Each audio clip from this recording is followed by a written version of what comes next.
We're taught that our worth is written in our bones, that destiny reveals itself through power, through strength, through the animal that rises beneath our skin. The stories promise us transformation, that the weak become mighty, that patience rewards the faithful, that truth always surfaces like cream. But when you're standing in a banquet hall full of wolves who can tear through steel, and you're the only one whose bones refuse to break into anything at all, you learn a different lesson entirely. Some of us were never meant for the fairy tale. I learned this on the night they asked me to sing, not because they wanted to hear beauty, not because they craved art, but because cruelty, when wrapped in laughter, doesn't leave bruises anyone can see. The Alpha King was visiting our pack for the first time in a decade. A inspection tour, they called it. Though everyone knew what it really meant. Our Alpha was weak. Our borders were contested, and the king was here to decide whether we deserved to survive or be absorbed into stronger territories, our bloodlines scattered like ash. The whole pack had been preparing for weeks. The unmated females had been preening, practicing their walks, their smiles, their submission. Because everyone knew the rumors. The king had no Luna, no mate, and a wolf without a mate is a wolf incomplete, even a king. Especially a king. I wasn't part of the preening. I was part of the furniture. You see, in a world where your wolf defines your value, where the animal inside you determines whether you're predator or prey, I was something worse than prey. I was nothing. 23 years old. And I'd never shifted. Never felt the crack of bones reshaping. Never tasted the copper-bright freedom of running on 4 legs instead of 2. Omega, that's what they called me, though even that felt generous. Omegas were still wolves. Omegas still had animals sleeping in their souls. I just had silence. The physicians had examined me as a child, their hands cold and clinical as they pressed against my spine, my skull, searching for the blockage, the defect, the explanation. They found nothing wrong. Which meant, of course, that everything was wrong. My wolf wasn't trapped or sleeping. She simply didn't exist. And in a pack built on animal hierarchy, on the dominance of fang and claw, a human was less than worthless. A human was an insult to the bloodline. My father, the pack's beta and the alpha's right hand, had never quite forgiven me for it. Not the failure to shift, not the humiliation of having his only child born broken, but especially not what came after. The physicians had other findings too, you see. Secondary diagnoses delivered with clinical detachment. My womb was scarred, collapsed, useless. Whether from the same genetic defect that stole my wolf, or some other cosmic joke, I would never bear children. Never carry a pack's future in my belly. Never fulfill even the most basic function expected of a female wolf. I wasn't just wolfless. I was barren. And in our world, that made me disposable. My father's solution had been elegant in its cruelty. Keep me hidden. I lived in the narrow space between visibility and exile, performing menial tasks, staying silent during pack gatherings, eating meals in the kitchen with the elderly and the injured. I was permitted to exist as long as I didn't remind anyone that I did. I'd made my peace with it. Or at least, I'd learned to bury the howling grief deep enough that I could breathe around it. I had my books. I had my voice. And I had my stories. At night, alone in my small room, at the edge of the pack house, I would write fairy tales, mostly. Romance and magic and transformations, all the things I would never have. I'd spin worlds where curses could be broken, where love saw past the surface, where happy endings weren't reserved only for the strong. It was pathetic, maybe, but it was mine. The night of the king's arrival, I'd been assigned to kitchen duty, washing dishes, preparing serving trays, staying well away from the grand hall where the actual pack members would dine. I was grateful for it. The less I was seen, the less I could be hurt. But then Angelia found me. Angelia, my half-sister, my father's legitimate child from his true mate. Beautiful, powerful, crowned by a silver wolf that made grown males whimper with desire. She was everything I wasn't, and she'd spent our entire lives making sure I knew it. There you are. Her voice dripped honey and venom in equal measure. She stood in the kitchen doorway wearing a dress that cost more than I'd see in a year, her dark hair swept up to expose the mating gland at her neck unmarked, but not for long if she had her way. Father wants you in the great hall. My hands stilled in the wash water. Why? Her smile was a beautiful, terrible thing. The king requested entertainment. Something. Authentic. Local flavor. She examined her nails, each one painted the color of fresh blood. Father thought you might sing for us. The elderly cook beside me inhaled sharply. I felt ice crawl down my spine. Angelia. It's not a request, Catherine. My name in her mouth sounded like a curse. Unless you'd prefer, Father explained to the Alpha King why his Beta's daughter refuses a direct command during a formal visit. She didn't need to elaborate. We both knew what that would mean. Insubordination during a royal inspection could be grounds for execution or worse, expulsion. And a wolfless, barren woman alone in the territories wouldn't survive a week. I'll need to change, I started, looking down at my kitchen dress, stained with grease and soap. No time. And besides, her eyes raked over me with calculated disdain. Authenticity. Remember? We wouldn't want you to look like you belong with the actual pack members. 20 minutes later, I stood at the edge of the great hall, my heart a thunder in my throat. The room was magnificent, vaulted ceilings painted with the history of our kind, long tables laden with food, and everywhere the scent of power. Wolves in human form, but barely contained. I could feel their animals pressing against their skin, could sense the constant evaluation, the hierarchy establishing itself with every glance and gesture. And at the head table, him, Alpha King Charles Washington. I'd seen paintings, heard descriptions, but nothing prepared me for the reality of him. He wasn't handsome in any conventional way. His face was too harsh, too angular, carved from stone and shadow. His eyes were the color of winter storms, pale, gray, and pitiless. His hair was black as a raven's wing, pulled back to expose a face that looked like it had forgotten how to smile. He wore his power like a second skin. Every wolf in the room oriented toward him unconsciously, the way flowers turn toward the sun. He was terrifying, and he was looking directly at me. Ah, there she is. My father's voice boomed across the hall, artificially jovial. Your Majesty, may I present my daughter, Catherine? She has a certain talent for music. The king's expression didn't change. Indeed. We thought, the Alpha interjected, shooting my father a conspiratorial grin, that your Majesty might enjoy hearing the Luna hymn. It's traditional sung at matings, at coronations. Sacred peace. Someone snickered. The sound rippled through the hall like blood in water. And I understood. The Luna hymn was sacred. It was performed only by mated females. Only by Lunas and high-ranking she-wolves. It was a song of power and fertility, of the moon goddess's blessing on a complete union. Having me wolfless, barren, unmated sing it was a mockery, a joke. They were making me humiliate myself for the king's entertainment. I looked at my father. His eyes held a warning, comply or be cast out. I looked at Angelia. Her smile was radiant with cruelty. I looked at the king, and his expression was nothing. Blank. Waiting. My voice came out barely a whisper. I would be honored, your Majesty. What else could I say? The hall fell silent, even the servants stilled. Someone dimmed the lights, making it theatrical, making it worse. I stood there in my stained kitchen dress, my hair falling from its braid, my hands trembling. And I opened my mouth to sing the one song I had no right to voice. But here's what they didn't know. Here's what no one knew. Because no one had ever cared to ask. I could sing. Not just carry a tune or hum along. I could sing the kind of singing that came from somewhere deeper than training, deeper than practice. The kind that came from all the grief and longing and desperate, furious hope I'd buried so deep, it had transformed into something else entirely. Something like magic. So I sang the Luna hymn, and I destroyed them. Chapter 2. The Underground Prison. The first note left my throat like a bird escaping a cage. I didn't sing it the way it was meant to be sung, with the proud, powerful resonance of a Luna claiming her place. I couldn't. That wasn't my story to tell. Instead, I sang it the way it lived in my heart. As a lament. As a love letter to something I would never have. As grief dressed in melody. Moon Mother, hear your daughter's cry. Bless the bond that will not die. Two souls merged, no more alone. Flesh and spirit. Blood and bone. My voice started soft, almost fragile, and I heard someone laugh cut short when the sound swelled, filling the cavernous hall with a resonance that shouldn't have been possible from my small frame.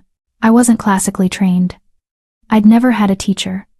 But I'd spent 23 years listening to the world with the intensity of someone who couldn't participate in it. I'd heard every nuance, every emotional frequency, and I'd learned to mirror it back. The Luna hymn was meant to be triumphant. I made it ache. Grant us strength to face the night. Guard our young with Luna's light. May our love be ever true, sacred bond, forever new. I closed my eyes because I couldn't bear to see their faces, couldn't bear to watch them remember why this was supposed to be funny. Instead, I sank into the music, into the cruel irony of singing about bonds I'd never feel, children I'd never bear, love I'd never know. And something happened. The mockery evaporated, the whispers died. The great hall fell into a silence so profound I could hear my own heartbeat, could hear the candle flames guttering in their sconces. I sang of the moon goddess blessing a mating bond, and I made it sound like a prayer from someone who knew they'd never be answered. I sang of eternal love, and I made it sound like goodbye. Through the darkness, through the pain, Luna's children shall remain, blessed by moon and star above, sealed forever, bound by love. The final note hung in the air, shimmering. I opened my eyes, and found the entire hall frozen. Wolves who moments ago had been snickering were now staring at me with expressions ranging from shock to something that looked almost like grief. Several of the mated females had tears streaming down their faces. Even my father looked uncomfortable, like he'd orchestrated something he didn't understand and now couldn't control. But it was the king who terrified me. He hadn't moved, hadn't blinked. His hands were locked around his wine goblet with enough force that I could see the metal beginning to dent. His storm-gray eyes were fixed on me with an intensity that made my skin prickle, made my breath catch. He looked like a man who'd just been struck by lightning, and was still deciding whether to burn or fall. The silence stretched, uncomfortable, suffocating. Then he stood. The scrape of his chair against stone was deafening. Every wolf in the room immediately dropped their eyes in submission, every wolf. Except me. Because I'd never learned that instinct, never had a wolf to teach me when a predator was too dangerous to challenge. So I stared back, and he walked toward me. My father started to rise, probably to intercede, to apologize, to explain that his defective daughter hadn't meant to. Silence. The king's voice was low, quiet, and absolute. My father sat back down like he'd been struck. The king stopped 3 feet from me. Up close, he was even more overwhelming, tall enough that I had to tilt my head back, broad enough to block out the rest of the room. He smelled like winter storms and old forests, and something darker, something that made my human instincts scream danger. Who taught you to sing like that? His voice was rough, like he hadn't used it for anything but commands in years. No one, Your Majesty. My voice came out steady, which felt like a miracle. I taught myself. Impossible. But he didn't sound angry. He sounded shaken. That level of skill requires training. Requires having nothing else. I interrupted, then immediately wanted to cut out my own tongue. You didn't interrupt an alpha king. You didn't contradict him. You didn't, but he didn't kill me. He just stared, his gray eyes searching my face like he was looking for something specific. You're the beta's daughter, he said finally. Not a question. Yes, Your Majesty. But you haven't shifted. The room held its breath. This was the moment where I was supposed to lower my eyes in shame. To apologize for my existence, to make myself smaller. I couldn't make myself any smaller than I already was. No, Your Majesty. I have no wolf. Something flickered across his face too fast to read. And yet you sang the Luna hymn like you understood every word of it. Like you'd lived it. I understand longing, Your Majesty. The words escaped before I could stop them. I understand wanting something you can never have. The hymn. I swallowed. The hymn isn't about having everything. It's about hoping for it anyway. The silence that followed was different. Charged. Then the king turned to my father. I'm taking her. The hall erupted. My father shot to his feet. Your Majesty, surely you don't mean she's wolfless, I'm aware of what she is. The king's voice cut through the protests like a blade through silk. I'm also aware that you presented her as entertainment. As a joke. His eyes were cold enough to freeze blood. I'm claiming her as payment for the insult. Payment? My father's face had gone white. Your Majesty, please, I didn't intend. You intended to humiliate your own daughter for my amusement. You succeeded only in revealing your own cruelty. The king's voice was soft now, which made it more terrifying. Be grateful I'm not demanding more substantial recompense. He turned back to me. You'll come to the capital. You'll serve in the royal household. Not a request, a command. I should have been terrified.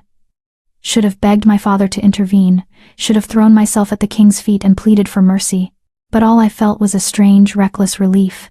Because serving in the capital even as the lowest servant, even in disgrace, meant leaving this place, leaving the pack house where every room held a memory of rejection, leaving my father who looked at me like a mistake he couldn't correct, leaving Angelia and her beautiful, casual cruelty. "When do we leave, Your Majesty?" If he was surprised by my lack of protest, he didn't show it. "Dawn, bring nothing, you'll be provided for." Then he returned to his seat, picked up his wine, and the dismissal was clear. I walked out of the great hall on legs that didn't feel like my own. Behind me I heard my father trying to salvage the situation, heard the alpha making excuses. I heard Angelia's sharp intake of breath, angry maybe, that her joke had backfired so spectacularly. I didn't care. I went back to my small room and sat on my narrow bed and stared at the walls that had imprisoned me for 23 years. And I didn't pack, because the king had said to bring nothing, and also because I had nothing worth bringing. My books were borrowed from the pack library. My clothes were hand-me-downs and kitchen uniforms. The only things that were truly mine were my stories' pages and pages of handwritten fairy tales stuffed under my mattress. I pulled them out and held them in my lap, years of desperate dreaming compressed into ink and paper. Then I built a small fire in the hearth and watched them burn. Because I was leaving the fairy tales behind. I was walking into something real and unknown and probably terrible. But it would be different, and different was all I'd ever wanted. Dawn came too quickly, and not quickly enough. I stood in the courtyard as the king's caravan prepared to depart. Massive horses, armed guards, supply wagons. The whole pack had turned out to see them off, to bow and scrape and promise loyalty. No one looked at me. I wore the same kitchen dress from the night before, because it was the cleanest thing I owned. My hair was braided down my back. I carried nothing. The king appeared in full traveling gear, dark leather and weapons that looked well used. He barely glanced at me before jerking his chin toward one of the carriages. "You'll ride with the supply wagon." Not with him. Not even with the guards. With the supplies. I climbed into the wagon bed, settling among crates of food and rolled tents. The wood was hard and splintered. It would be a miserable journey. I smiled anyway. "Catherine." I looked up. My father stood beside the wagon, his face carefully blank. "You will behave with honor. You will not embarrass this pack further. Not be safe. Not write to us. Not even I'm sorry. Just don't embarrass us." "Yes, father." He nodded once, then walked away.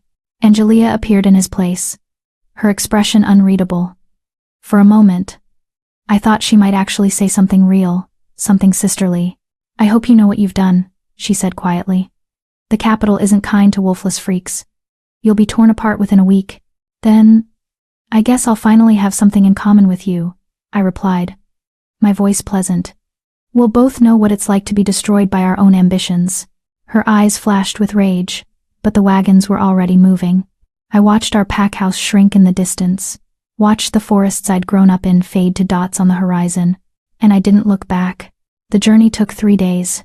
I spent them bouncing around in the supply wagon, eating dried meat and stale bread, sleeping on burlap sacks. The guards ignored me completely. The king never checked on me once. It should have been humiliating. It was freeing, because for 3 days, no one expected anything from me. No one watched me with disgust or pity. No one reminded me of what I lacked. I was just no one. And no one was exactly who I wanted to be.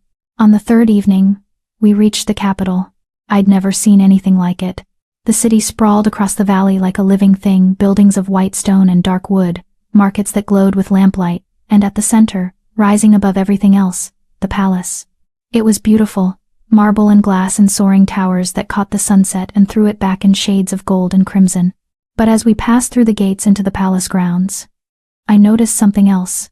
The lower levels were different, darker. The beautiful facade didn't extend below ground. The wagon stopped in a courtyard, and a sharp-faced woman in gray appeared. "This is the wolfless one?" One of the guards nodded. The woman's lip curled. "Follow me." I climbed down from the wagon, my legs stiff from 3 days of travel. The woman, she never gave her name, led me through a side entrance, down a narrow staircase and into, the underground. It was vast, carved from the bedrock beneath the palace. Corridors extended in every direction, lit by flickering torches. The air was cool and damp, and smelled like stone and something else. Something metallic. Blood, I realized. Old blood. "You'll work in the lower kitchens," the woman said crisply. "You'll sleep in the servants' quarters. You'll not speak unless spoken to. You'll not go above ground without explicit permission. And you'll absolutely never go near the king's private chambers. She said that last part with particular emphasis, her eyes boring into mine. Yes, ma'am. Good. Someone will show you to your quarters. You start work at dawn. She swept away, leaving me alone in the corridor. I waited for someone to collect me, to show me where to go. No one came. The minutes stretched. The torches flickered. And slowly, I became aware that I wasn't alone. Faces appeared in doorways, servants, I assumed, though they moved with strange fluidity. They stared at me with expressions I couldn't read. Not quite hostile, but not welcoming either. More curious. Wary. Like they were trying to decide what I was. You're the singer. A voice behind me. I turned to find a young woman, maybe 20. With dark skin and darker eyes. The one who made the king freeze. Word traveled fast, apparently. I'm Catherine. I know who you are. She stepped closer, studying me. What I don't know is why you're here. The king doesn't bring guests to the lower levels. I'm not a guest. I'm a servant. Servants don't arrive in the king's personal caravan. Her eyes narrowed. And servants definitely don't get the king's protection. I don't have the king's protection. Then why? She said slowly. Did he explicitly forbid anyone from harming you? My breath caught. What? This morning. Before you arrived. He called a full assembly and declared that you were under royal protection. That anyone who touched you would answer to him personally. She tilted her head. So I'll ask again, who are you, really? I'm no one, I whispered. I'm just... A scream cut through the air. We both froze. The scream came again, raw, agonized, barely human. It was coming from deeper in the underground. The young woman grabbed my arm. Don't ever go toward those sounds. Don't ask what they are. Don't even think about them. But someone's hurt. Someone's always hurt down here, she said grimly. This is where the king keeps his monsters. She started to pull me away, but I resisted, my heart pounding. What do you mean, monsters? She looked at me with something like pity. You really don't know, do you? You don't know what the king is. He's an alpha. He's cursed, she hissed. And you just walked into his cage. Another scream. Closer now. And beneath it, a sound that raised every hair on my neck. A roar that wasn't quite wolf, and wasn't quite human. Something other. Something wrong. The young woman dragged me down a different corridor, into a small room with several cots. Stay here. Don't leave until morning. And for the love of the moon goddess, don't let your curiosity kill you. She shut the door, and I heard a lock click. I was alone in the dark, listening to screams echo through stone. And I finally understood. The king hadn't rescued me. He'd imprisoned me. Chapter 3. When fear meets courage. I didn't sleep. How could I, with those sounds crawling through the walls? Screams that cut off abruptly. Roars that made the stone floor vibrate. And underneath it all, a rhythmic pounding like something massive throwing itself against a door. Over and over. Testing the limits of its cage. I sat on the narrow cot and hugged my knees and tried not to think about what the young woman had said. Cursed. What did that even mean? Alphas were powerful, yes. But they were still wolves. Still bound by the same nature as the rest of their kind. Unless they weren't. Unless the king was something else entirely. Dawn came eventually. I could tell by the shift in the air, the way the screaming finally stopped, replaced by an exhausted, terrible silence. The lock clicked. The door opened. A different servant stood there, an older man with gray hair and kind eyes that had seen too much. Come. You'll work in the lower kitchens today. Stay close to me, and don't speak to anyone. I followed him through the maze of corridors. In daylight, or what passed for it down here, with the torches burning bright, I could see more details. Scratch marks on the stone walls, doors reinforced with iron, chains bolted to the ceiling in places, hanging empty. This wasn't a servant's quarters. It was a dungeon. What is this place? I whispered. The old man didn't look at me. The king's sanctuary, where he keeps the things that can't be allowed in the light. Things? You mean people? I mean what I said. His voice was gentle but firm. We reached the kitchens, a vast space carved from living rock, with massive hearths and preparation tables and cauldrons big enough to bathe in. It was hot and loud and chaotic, servants moving with practiced efficiency. No one looked at me directly, but I felt their attention like pinpricks on my skin. The old man, his name was Thomas. I learned set me to work on menial tasks. Peeling vegetables, scrubbing pots, carrying water from the deep wells. It was mind-numbing work. It was also safe, predictable, and no one mocked me for being wolfless. Hours blurred together. My hands grew raw, my back ached. But there was something almost meditative about it, the simplicity, the lack of judgment, until the whispers started. He's asking for her. Now? But it's only been one day. He specifically requested the singer. My hands stilled in the wash water. Thomas appeared at my elbow, his expression grim. The king wants to see you. My heart kicked against my ribs. Why? He doesn't explain himself to us. Thomas handed me a cloth to dry my hands. Come. Don't keep him waiting. He led me through different corridors, these ones ascending rather than descending, growing gradually lighter and more refined. The rough stone gave way to polished marble. The torches became crystal chandeliers. We were moving into the palace proper. Remember, Thomas said quietly as we climbed a final staircase. Whatever he asks, answer honestly. The king values truth above all else, even painful truth. What does he want with me? Thomas's expression was unreadable. That's between you and him. We stopped before massive double doors, black wood carved with wolves and moons.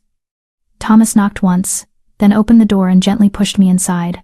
The doors closed behind me with a sound like a coffin ceiling. The room was magnificent. Floor-to-ceiling windows overlooked the city, letting in golden afternoon light. Bookshelves lined the walls, hundreds, maybe thousands of volumes. A massive desk dominated the space, covered in papers and maps, and the king, standing at the window with his back to me. He was dressed differently than at the banquet, simpler, in dark pants and a white shirt open at the collar. His black hair was loose around his shoulders. He looked almost human, until he turned around. Those storm-gray eyes locked onto me with an intensity that made my breath catch. Up close, in private, his presence was even more overwhelming. The air itself seemed to bend around him. You can sit, he said, gesturing to a chair near the desk. I sat, because my legs wouldn't hold me much longer. He studied me in silence, his expression unreadable. Then, do you know why I brought you here? To serve in your household, your majesty. No. He moved to the desk, leaning against it, arms crossed. I brought you here because your voice did something impossible. I waited, not sure what to say. I've heard the Luna hymn performed hundreds of times, he continued. By Luna queens, by high priestesses, by trained virtuosos. It's always the same, technically perfect, emotionally empty.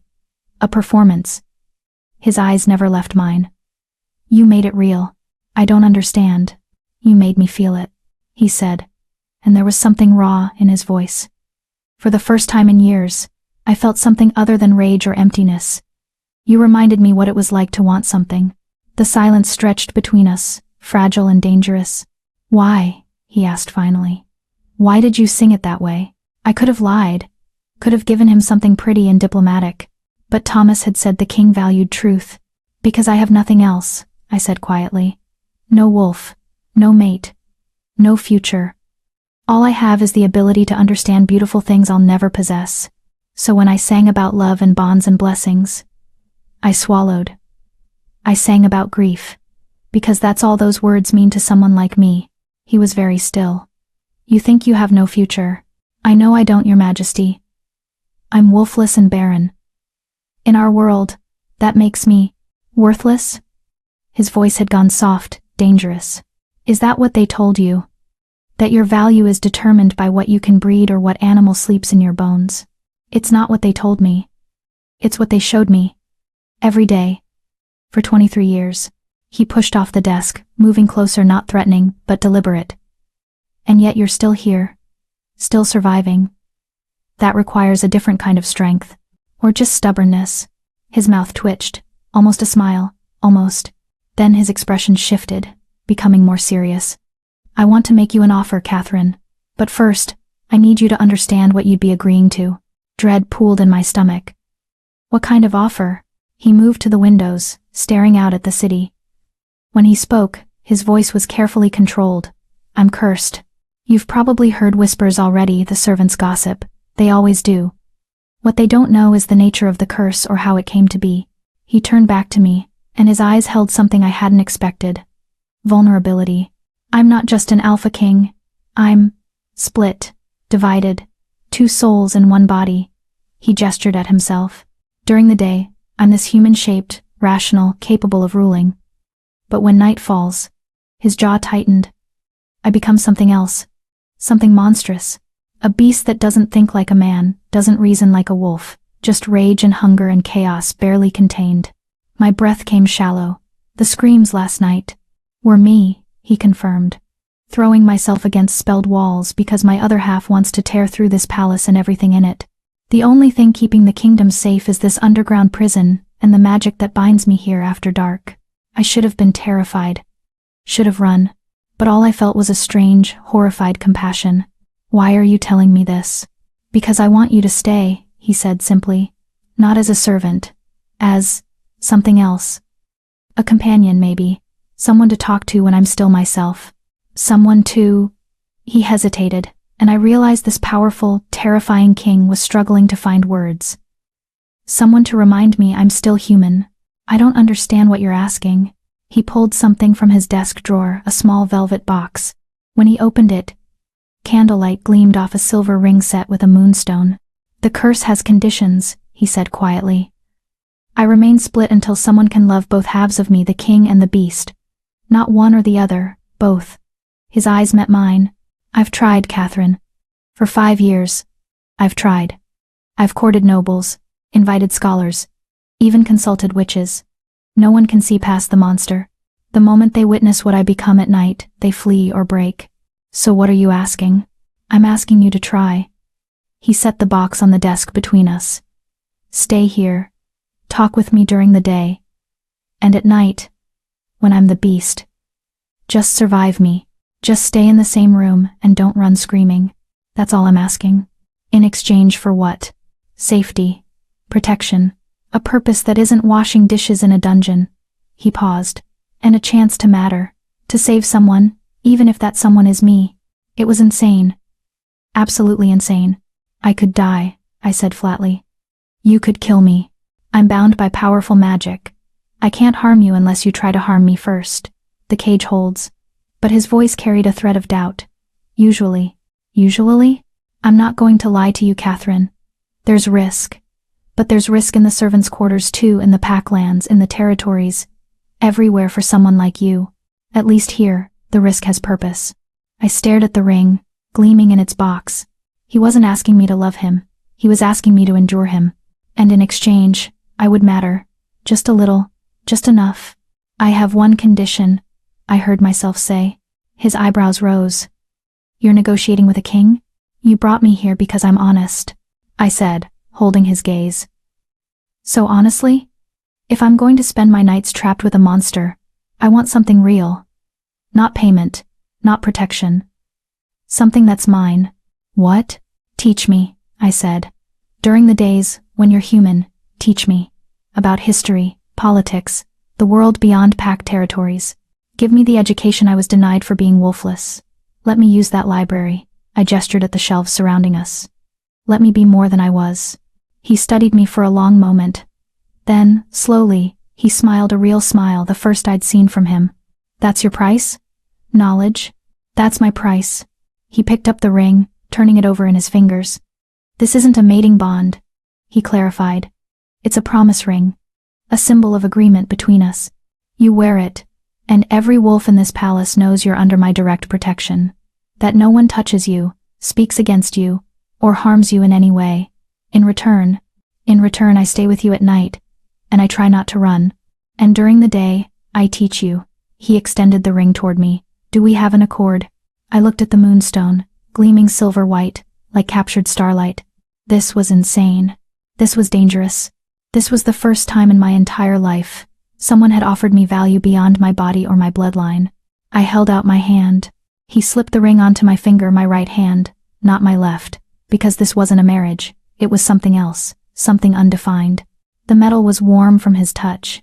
It fit perfectly. There's one more thing, he said quietly, his hand still holding mine. Before you agree, you should know what you're truly facing. Words don't capture it. Then, show me. His eyes darkened. You'll regret that request. Show me anyway. He released my hand and stepped back. Very well. Tonight after sundown, I'll have Thomas bring you to my chambers. You'll see what I become. And then, he paused, then you'll decide if you can truly do this. I've already decided. You haven't, he interrupted gently. You've decided based on my human face and a promise of books. Wait until you see the truth, then choose. The rest of the day passed in a blur. Thomas gave me new quarters, a small but private room on the upper level, with a real bed and a window that overlooked the gardens. It was more luxury than I'd ever known. The servants whispered as I passed, staring at the ring on my finger. I spent the afternoon in the library, running my fingers along leather spines, breathing in the scent of old paper and possibility. The king didn't appear. Apparently, he spent his afternoons in strategy meetings, managing the complex politics of holding a kingdom together while cursed. As the sun began to set, painting the sky in shades of blood and gold, Thomas appeared at the library door. It's time, he said quietly. My stomach dropped. Already? Sunset comes fast this time of year. His expression was kind but serious. Remember, Catherine the king is bound. The magic holds. You're not in true danger as long as you stay calm. You don't sound convinced. I'm convinced the magic works, he said carefully. I'm less convinced that seeing what he becomes won't break you anyway. He led me down back into the underground, but deeper this time, past the kitchens, past the servants' quarters, into sections I hadn't seen before. The stone here was darker, ancient, carved with symbols that made my eyes hurt to look at directly. We stopped before a door unlike any other, black iron reinforced with silver, covered in glowing runes that pulsed with their own light. Beyond this door is the king's night chamber, Thomas explained. Once you enter, the door seals until dawn. You cannot leave. He cannot leave. Whatever happens in there stays in there until sunlight breaks the spell. My hand was shaking. I clasped it behind my back. There's a stool, a water pitcher, and a blanket inside. Stay in the corner farthest from the cage. Don't approach the bars. Don't speak unless he speaks first, though honestly, he probably won't be capable of speech. Thomas's expression was grave. And whatever you do, don't show fear. Fear triggers the predator instinct. Don't show fear, I repeated, while locked in a room with a monster. That should be easy. He almost smiled. The king believes you're different, that you might survive this. I hope he's right, because, he sighed, because he deserves peace. And if anyone can give it to him, maybe it's someone who understands what it's like to be seen as a monster. Before I could respond, the door swung open. The chamber beyond was large, 30 feet across, maybe more. Half of it was normal stone floor. The other half was enclosed by a massive cage, made of the same silver-etched iron as the door. And inside the cage, still human, stood the king. He'd changed into simple clothes, loose pants, no shirt. His hair was already wild, his eyes fevered. When he saw me, something flickered across his face. Relief? Regret? Both? You came, he said, his voice rougher than before. I gave my word. You can still leave. Thomas, take her. No. I stepped fully into the chamber. Behind me, I heard the door swing shut, heard the locks engage. I'm staying. The king gripped the bars of his cage, and I saw his knuckles were already shifting, bones moving under skin, nails lengthening into claws. It's starting, he gritted out. Catherine, listen to me. Whatever I say, whatever I do, I'm not fully myself. The beast thinks differently. It knows I want something, but it doesn't understand what. It might try to. He cut off with a gasp, doubling over. I watched in horror as his body began to change. Not like a wolf shift, nothing clean or natural about it. His spine arched at an impossible angle, his bones cracked and reformed. His skin rippled like something was trying to escape from inside. And he screamed. The sound wasn't human or wolf, it was something caught between, something in agony. I pressed myself against the far wall, heart hammering, as the king disappeared and the beast emerged. It was massive, 7 feet tall, even hunched over, covered in dark fur that seemed to absorb light. Its face was wolf-like but wrong, too intelligent, too aware. Its eyes glowed the same storm gray as the king's, but feral, burning with barely contained violence. And it was staring directly at me. The beast circled inside its cage, movements liquid and predatory. Then it spoke, and oh God, it could speak. Its voice a gravelly rumble that resonated in my chest. Little songbird. You stayed. I couldn't answer. Could barely breathe. It pressed against the bars, testing them. The silver sizzled against its skin, but it didn't pull back. I can smell your fear. Tastes like honey and thunder. I'm not afraid, I lied, my voice barely a whisper. The beast laughed, a terrible sound. Liar. But a brave liar. It tilted its head, studying me. He wants you to love us. Both of us. As if anyone could love this. What do you want? I managed to ask. The beast went very still. Then, slowly, it sank into a crouch, still staring at me through the bars. Tell me a riddle, it said. Of all the things I expected, that wasn't it. What? A riddle. A puzzle. A question with no easy answer. Its eyes gleamed. If you want to survive the night, little songbird, give me something to think about instead of how breakable you are. My mind raced. A riddle. It wanted a riddle. And suddenly, I remembered the stories I used to write. The fairy tales where clever girls survived impossible situations with their wits instead of their strength. I took a shaky breath. I am given but never taken, I said. I can be broken but never held. I bind two souls but have no form. What am I? The beast's eyes narrowed. It rose, pacing the cage, muscles rippling under fur. Clever, it growled. Giving me a puzzle when you're the puzzle I'm trying to solve. It spent the next hour circling, muttering to itself, occasionally snarling in frustration, but it didn't try to break the bars. Didn't threaten me again. It was thinking, and slowly, impossibly, I felt my terror begin to ebb. This thing was a monster, yes, but it was also intelligent, curious, and maybe, just maybe, lonely. I don't know the answer, the beast finally admitted, sounding almost frustrated. Tell me. No, I said quietly, but ask me again tomorrow night. Maybe I'll tell you then. The beast's eyes snapped to mine, and for a moment, I saw something distinctly human in them. Surprise. Hope. Tomorrow. It agreed. Tomorrow, little songbird, and you'll bring me another riddle. Maybe. Definitely. It growled. But there was no threat in it. Almost playful. We spent the rest of the night like that, me in my corner. The beast in its cage, both of us suspended in strange, cautious detente. When dawn finally broke, and light streamed through the high windows, I watched the beast convulse again, shrinking, reforming, becoming human. The king collapsed on the floor of his cage, naked and gasping. I grabbed the blanket Thomas had left, and approached the bars carefully. Your Majesty? He looked up at me, his human eyes wide with disbelief. You're still here. I gave my word. You survived. He sounded awed. How? I smiled, surprising myself. I gave him a riddle, and for the first time since I'd met him, the king laughed, a real, genuine sound of relief and wonder. A riddle, he repeated. After 5 years of trying everything, the answer was a riddle. The door unsealed. Thomas rushed in, stopping short when he saw both of us alive and whole. Same time tomorrow night? I asked the king. He stared at me like I'd performed a miracle. Same time tomorrow night, he agreed. And I walked out of that chamber wearing a promise ring, and carrying something I hadn't had in years. Purpose. Chapter Fear. When understanding becomes love. The palace transformed for me, after that first night. Servants who'd previously avoided eye contact now nodded respectfully as I passed. The sharp-faced woman who dismissed me on arrival actually smiled thinly, but still. Even Thomas seemed relieved, like he'd been holding his breath and could finally exhale. The ring on my finger marked me as something more than a servant but less than a lady. Something undefined. Something that belonged to the king in a way that had nothing to do with mating or marriage. I was his. What? His companion? His experiment? His last desperate hope?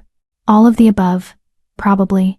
True to his word, the king spent the first morning fulfilling his side of our bargain.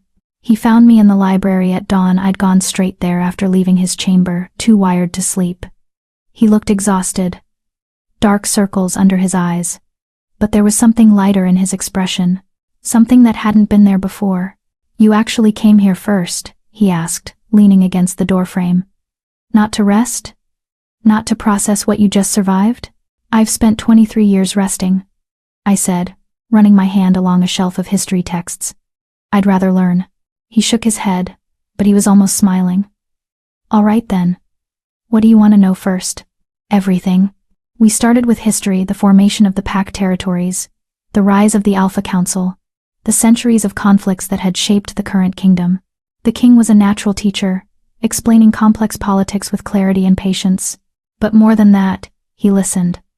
When I asked questions, he didn't dismiss them as stupid or simple. He engaged with them, sometimes pausing to reconsider his own assumptions.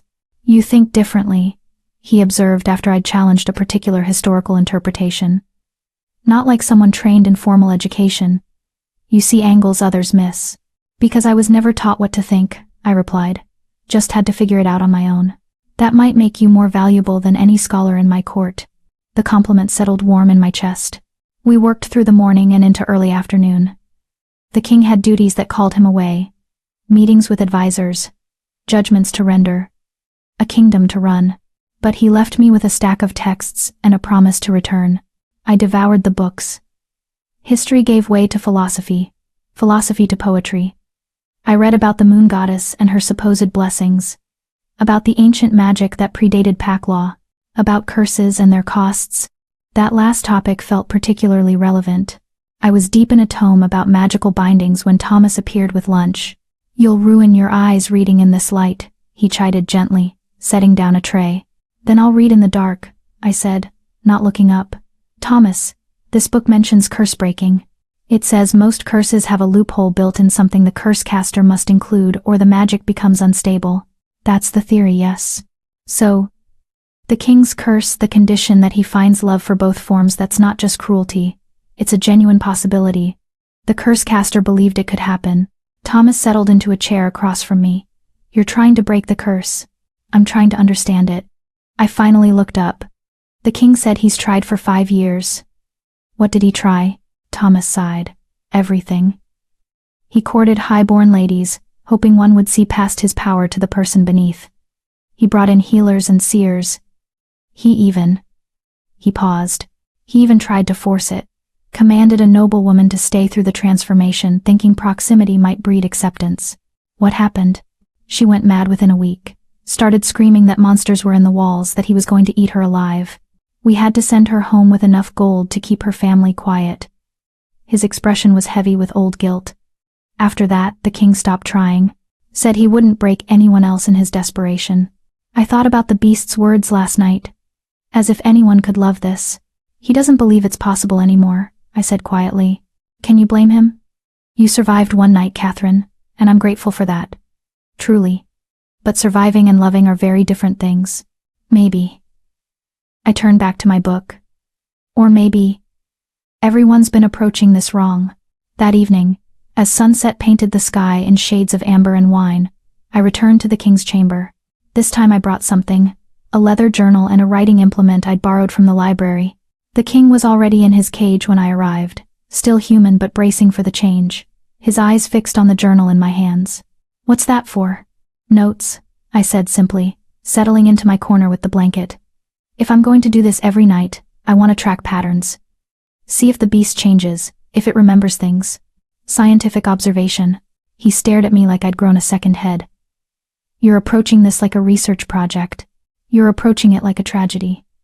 At least one of us should try something different." He laughed that genuine sound again. "Fair point." Then the sun dipped below the horizon, and the transformation began. I watched more carefully this time, noting the sequence. Spine first, then limbs, then skull. The king's scream still made my stomach clench, but I forced myself to observe, rather than react. When the beast emerged, it immediately sought me out with those burning gray eyes. "Songbird returns," it rumbled. "Brave or foolish?"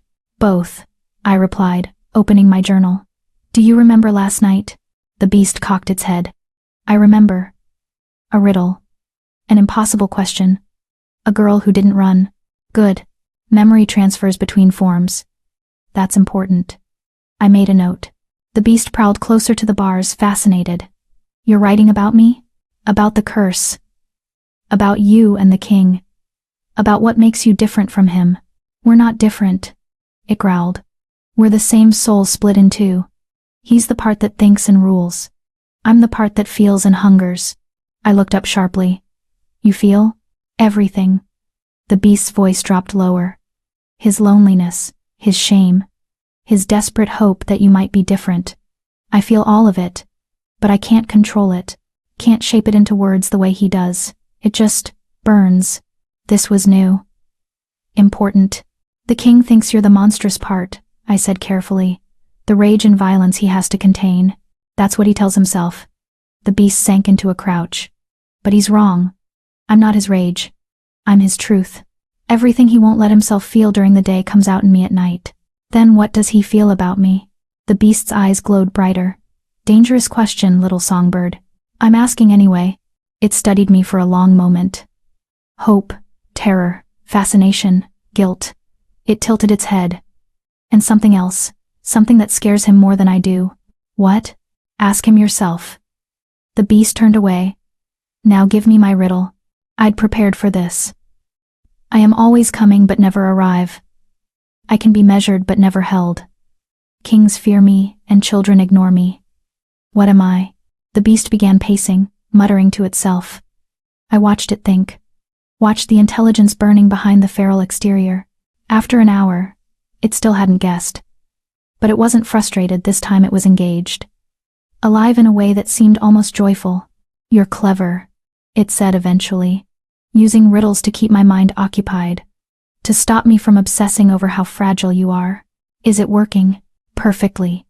The beast settled onto the floor, still watching me. Tell me something, songbird. Why aren't you afraid of me?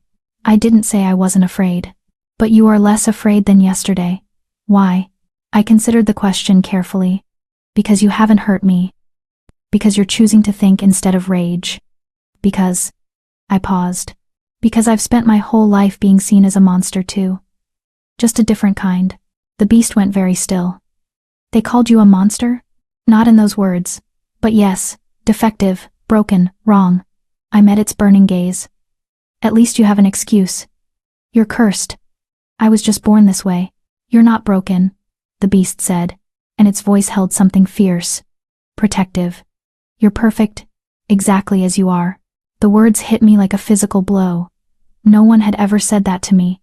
No one had even implied it. The king thinks that too, the beast continued. He's terrified to admit it because every woman he's hoped for has broken or fled.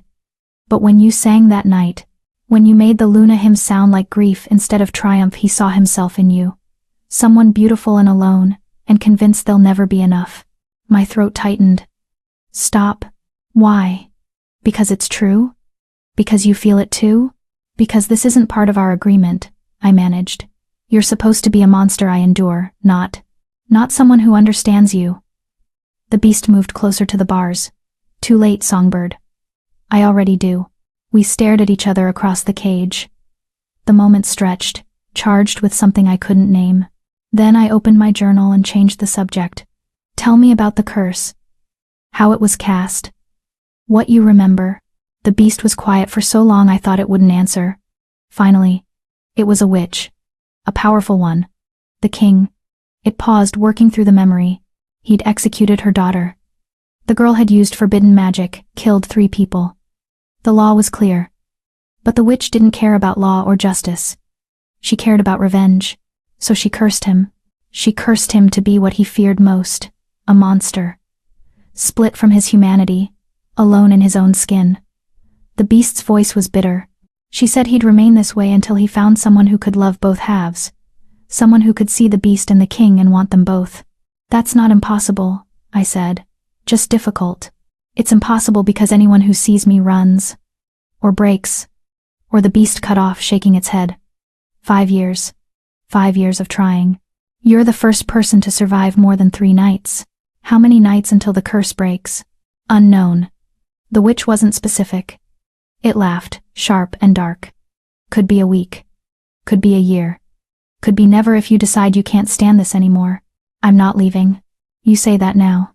I'm not leaving, I repeated firmly. I gave my word. And also, I hesitated. Also, I'm curious. About you. About whether someone really could love both halves. The beast's eyes widened. You're experimenting on us. We're experimenting on each other, I corrected. You need someone who won't run. I need to matter. This arrangement benefits us both. Except you're risking your life. I've been dying slowly my entire life.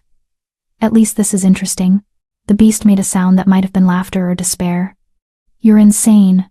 Probably. I smiled. Now, are you going to guess the riddle? Or should I give you a hint? We spent the rest of the night like that, me asking questions, taking notes, occasionally teasing the beast with riddle hints. The beast pacing, thinking, gradually relaxing. When dawn broke, and the transformation reversed, the king collapsed as before. But this time, when I approached with the blanket, he caught my wrist gently. Catherine, his voice was raw. What the beast said about me is between you and him, I interrupted. You're not responsible for what he feels. But I am. We're the same person. Are you? I tilted my head. Because from where I'm standing, you're two very different people forced to share a body. He's more honest. You're more careful. He feels everything.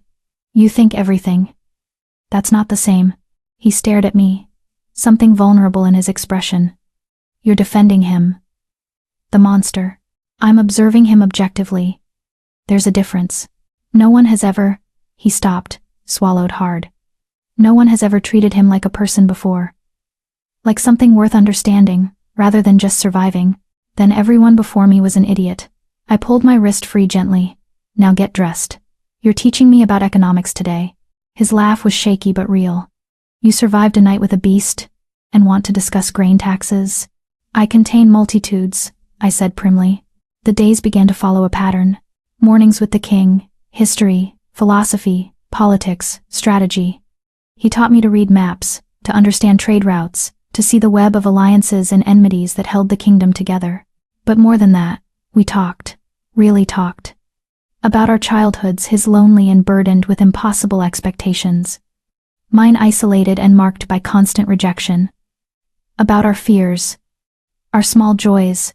I used to sneak into the kitchen as a child, he admitted one afternoon. Just to watch the servants talk and laugh together. They looked so easy, like they belonged to something. I used to write stories, I confessed. Fairy tales where the broken person got saved. Where love was enough to fix everything. Do you still believe that? That love can fix things? No, I said honestly. But I believe it can make broken things bearable.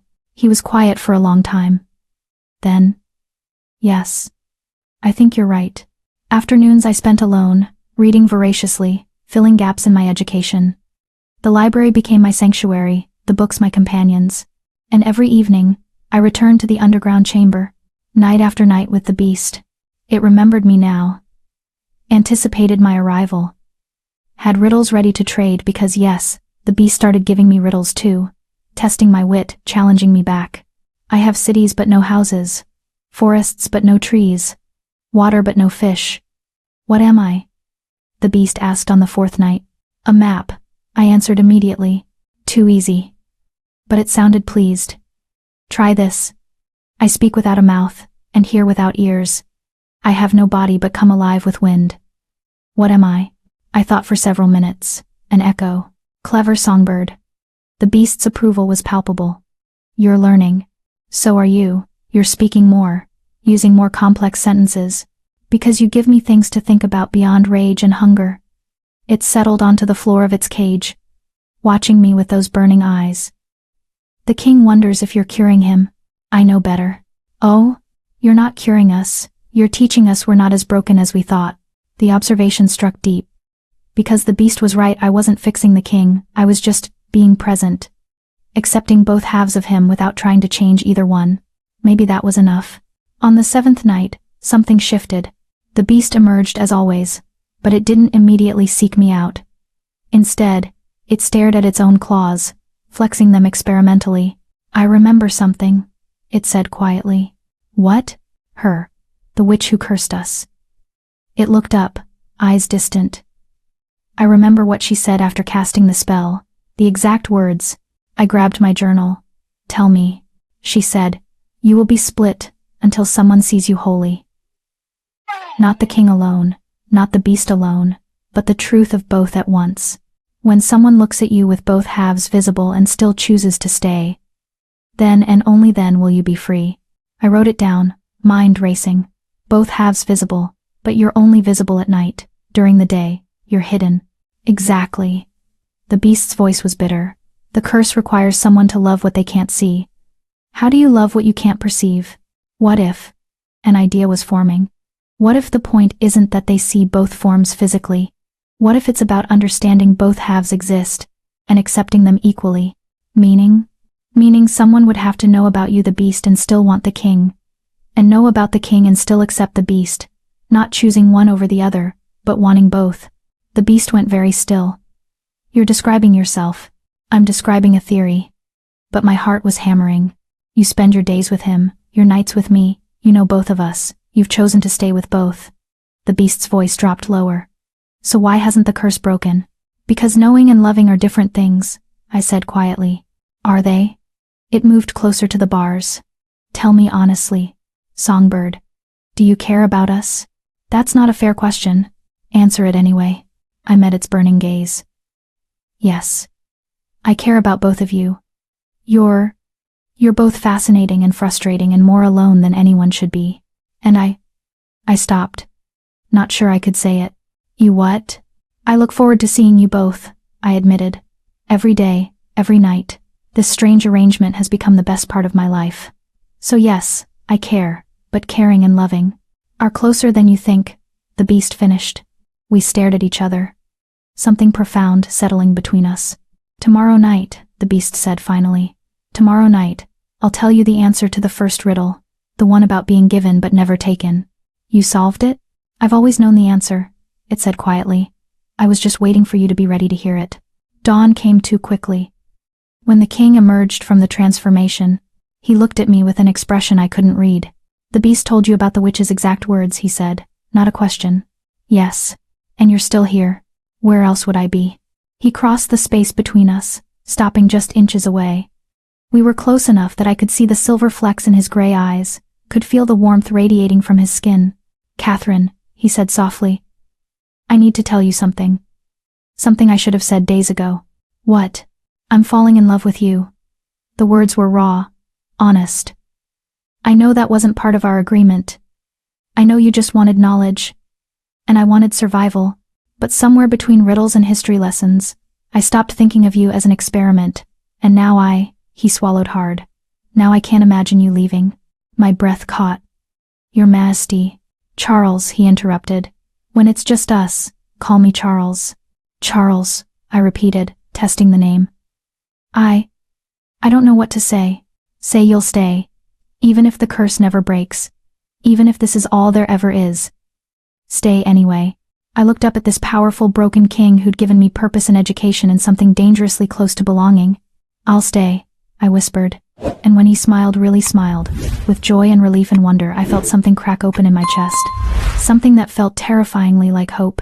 Chapter 5, Breaking the Unbreakable. I didn't sleep that night.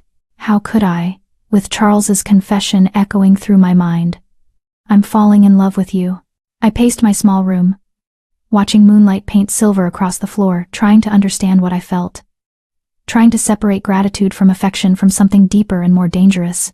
The truth was, I'd been falling too. Maybe from the first moment he'd defended me in that banquet hall. Maybe from the first morning he'd listened to my questions like they mattered. Maybe from the first night the beast had called me Songbird and treated my mind like something precious. But love? Love required belief in fairy tales, in happy endings, in the possibility that broken things could be whole. And I'd burned those stories weeks ago, hadn't I? Dawn came eventually, pale and gray. I dressed in one of the simple gowns the king had provided, nothing fancy, but clean and well-made and mine. The ring on my finger caught the light, moonstone gleaming. A promise, he'd called it. Maybe it was time to understand what that promise truly meant. I found Charles in his study, bent over correspondence, already managing the kingdom despite barely 3 hours of sleep. He looked up when I entered, and something vulnerable crossed his face. Catherine. I wasn't sure you'd come. Where else would I be? I settled into the chair across from his desk, my chair now, after 2 weeks of daily lessons. We're in the middle of discussing the southern trade disputes. I need to know how the grain embargo affects the mountain packs. He stared at me. I confessed my feelings last night, and you want to discuss economics? I want to know if you meant what you said. I met his eyes steadily. Or if it was just exhaustion and transformation talking. I meant every word. His voice was quiet but certain. I know it's fast. I know it's probably foolish. But Catherine, You've given me something I thought I'd lost forever. You've given me companionship without judgment. With you, I'm not just a king or a beast, I'm just me. Which me? The one sitting here, or the one in the cage? Both. He leaned forward, elbows on the desk. That's what you've helped me understand. They're not separate entities. They're both me. The beast isn't some evil I have to contain. It's the part of me that feels everything I suppress during the day. The loneliness, the longing, the fear that I'm too broken to be loved. You're not broken. I'm cursed, Catherine, split in two. That's the definition of broken. He smiled sadly. But with you, being broken doesn't feel like a death sentence. It just feels like being. I wanted to reach across the desk, to take his hand, to offer comfort, but something held me back. Some last wall I wasn't ready to tear down. Tell me about the curse caster, I said instead. The witch. You said she was powerful. What was her name? Charles's expression shifted, recognizing the deflection but allowing it. Morgana Wilson. One of the last true witches before the Alpha Council banned their kind from the territories. They banned witches? Why? Fear. Witches wielded magic that didn't come from wolf nature, it came from older sources. The moon goddess, yes, but also the earth, the elements, forces we couldn't control or understand. The council decided anything they couldn't dominate was a threat, so they drove them out. And killed those who resisted, including Morgana's daughter, Alara. Charles's voice was heavy.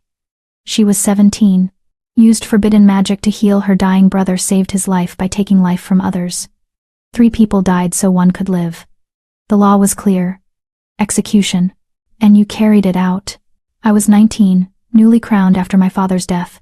The council was testing me, seeing if I'd be weak, if I'd show mercy that could be exploited. He rubbed his face tiredly. So I did what was expected. I ordered the execution. And Morgana watched her daughter die, and promised me I'd understand what it meant to be split from the ones you love. The pieces were falling into place. She didn't curse you to be a monster. She cursed you to be separated from yourself.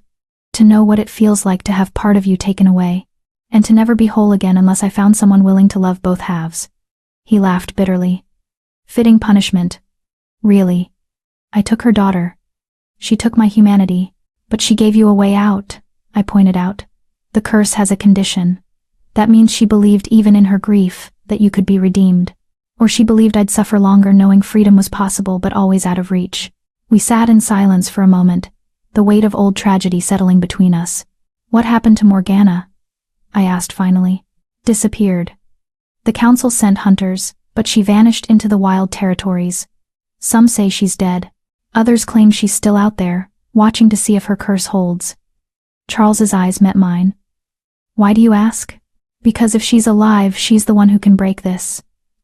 Not love, not magic, not time her. She cast it. She can undo it. We've tried to find her. Sent emissaries, offered fortunes, begged and threatened and negotiated. She's either dead or has no interest in mercy. Or, I said slowly, she's waiting to see if the curse's condition is met legitimately. If it isn't, if you try to circumvent it, the curse might become permanent. Charles went very still. Where did you learn that? The magical theory texts in your library. Curse magic always has safeguards against cheating. If Morgana is alive and watching, she'd know if you tried to force a solution. I leaned forward. This has to be real, Charles. Whatever happens between us, it has to be genuine. Or it won't work. And is it? His voice was rough. Is what you feel genuine, Catherine? Or are you just trying to save me because you need purpose? The question struck like a blade. I opened my mouth to answer, to say something diplomatic, something safe, and found I couldn't. Because I didn't know. Did I care about Charles because of who he was? Or because he'd given me value when no one else would? Did I look forward to nights with the beast because of genuine affection, or because the challenge was engaging? Was any of this real, or just 2 broken people clinging to each other in the dark? I don't know. I admitted finally. I care about you, both of you. I look forward to our time together. I'm happier here than I've ever been. But love? I shook my head. I don't know if I trust myself to recognize it. Everything I've ever felt has been tangled up with survival and desperation. Instead of looking hurt, Charles smiled. Thank you. For what? For being honest. For not pretending to feel something you don't. Just to make this easier. He stood. moving to the window. I'd rather have your uncertain truth than a comfortable lie. I joined him at the window, looking out over the city. What if I never know? What if I care but it's never enough to break the curse? Then we keep going anyway. He turned to face me. Because even if the curse never breaks, even if I'm split forever, these weeks with you have been worth it. You've given me something I thought I'd lost. The ability to hope. That's not enough. It's more than I had before. We stood there, close enough to touch but not touching, both of us suspended in possibility and fear. Tonight, I said finally, the beast promised to tell me the answer to the first riddle, the one about being given but never taken. I know the answer, Charles said quietly. You do? We're the same soul, remember? What he knows, I know. He hesitated. Are you ready to hear it? I asked the riddle. I should be ready for the answer. But my heart was hammering. Because something about his expression told me this answer would change everything. That evening, I descended to the underground chamber with a strange mixture of anticipation and dread. The beast was waiting, already transformed, pacing its cage with unusual agitation. Songbird. It rumbled when it saw me. You came. I always come. Tonight is different. The beast settled onto the floor, eyes burning with intensity. Tonight I give you the answer, and you decide what it means. I sat in my corner, journal forgotten. I'm listening. The riddle. I am given but never taken. I can be broken but never held. I bind two souls but have no form. The beast's voice was soft now, almost gentle. What am I? Tell me. A promise, it said. The word hung in the air between us, heavy with meaning. A promise, I repeated slowly, given freely, broken by choice, binding without chains. The king gave you a promise ring, the beast continued. Said it was a symbol of agreement. Protection and education in exchange for your presence. But that's not what it really means, is it? My throat tightened. What does it mean? It means he promised to see you, to value you, to give you the one thing you'd been denied your entire life, the acknowledgement that you matter. The beast's eyes glowed brighter. And you promised in return to stay, to witness him, all of him, both halves without running, without judgment. That's just an arrangement. No, Songbird, it's a promise. And promises are the oldest magic. The beast moved closer to the bars. When I asked you that riddle on the first night, I was really asking, do you understand what you're entering into? Do you know what it means to promise yourself to someone like us? I didn't promise myself. You did. The beast's voice was certain. The moment you put on that ring, the moment you chose to return night after night. Promises don't need words, Catherine. They just need choice, repeated over and over until it becomes truth. I stared at the moonstone on my finger, seeing it differently now. Not just a symbol of protection, but a vow I'd been making every day without fully realizing it. I'm afraid, I whispered. Of me. Of this. Of wanting something this much. Of hoping it could be real. And finding out it's just another fantasy I've built to make my life bearable. The beast was quiet for a long moment. Then, do you want to know what I am, Catherine? What I really am? You're the beast, the cursed half. I'm his heart, the beast interrupted. Everything he feels but won't let himself express. Every soft emotion, every desperate longing, every moment of vulnerability, that's me. He thinks I'm the monster. But I'm not rage and violence. I'm love that has nowhere to go. My breath caught. So when I tell you that we love you, the beast continued, I'm not speaking for him. I'm not separate. I'm the part of him that knows how to feel it fully, without the armor of logic and reason. It pressed close to the bars, as near as the magic would allow. He loves you with his mind. I love you with everything else. Together, we love you wholly. Tears were streaming down my face now. How can you love me? I'm nobody. I'm nothing. You're everything, the beast growled. You're brave and clever and kind to monsters. You see broken things and don't try to fix them, you just sit with them in the dark and make the darkness less lonely. You sang grief into beauty, and turned survival into purpose, and looked at us split and cursed and damaged and chose to stay anyway. Because I had nowhere else to go. Liar. But the beast's voice was gentle. You could have refused. Could have begged your father to take you back. Could have fled to another territory. Could have found 100 ways to escape, but you stayed, not because you had to, because you wanted to. The truth of it slammed into me. I'd been telling myself this was survival, that I was just making the best of a bad situation. that my feelings were gratitude mixed with loneliness. But that was a lie I'd been hiding behind. The truth was simpler and more terrifying. I'd fallen in love with a cursed king and his beast heart. I'd fallen in love with the way Charles explained complex politics with patience and respect, with the way he listened to my thoughts like they mattered, with his rare smiles and his tired eyes and his determination to be good despite being broken.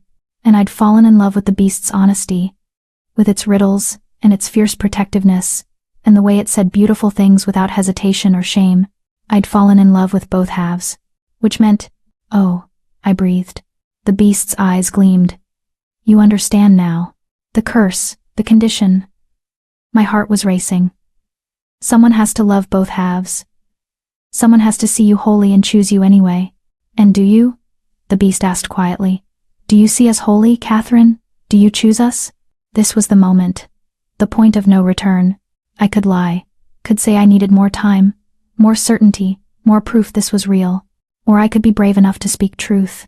I stood, walking across the chamber until I was directly in front of the cage, close enough that I could feel heat radiating from the beast's fur, close enough to see my reflection in its burning eyes. "I see you," I said clearly. "Both of you. King and beast. Thought and feeling. Mind and heart. I see all of it, the loneliness and the hope, the fear and the courage, the curse and the man beneath, and I." My voice broke. The beast waited, perfectly still. "I love you," I whispered. "Both of you. Wholly." I didn't mean to. I didn't plan to. But somewhere between riddles and history lessons, between promises and patience, I fell in love with a soul split in two, and I don't want you whole if it means losing either half. I want all of you, exactly as you are.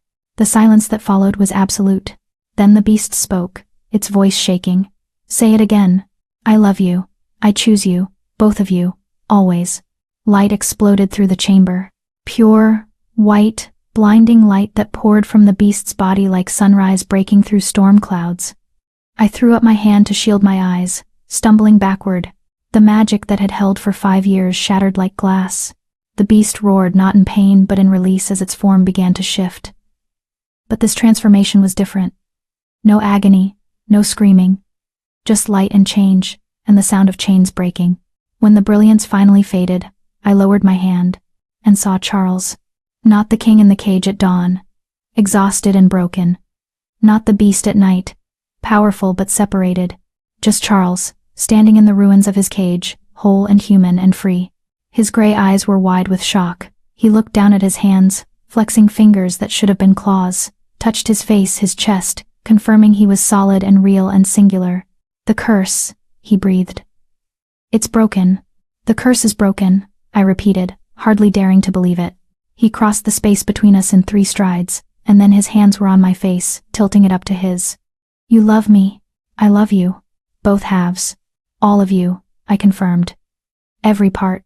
And then he was kissing me desperately, deeply, like a man drowning who'd just found air. His lips were soft and urgent, his hands shaking as they framed my face. And I kissed him back with everything I had. When we finally broke apart, both gasping, he pressed his forehead to mine.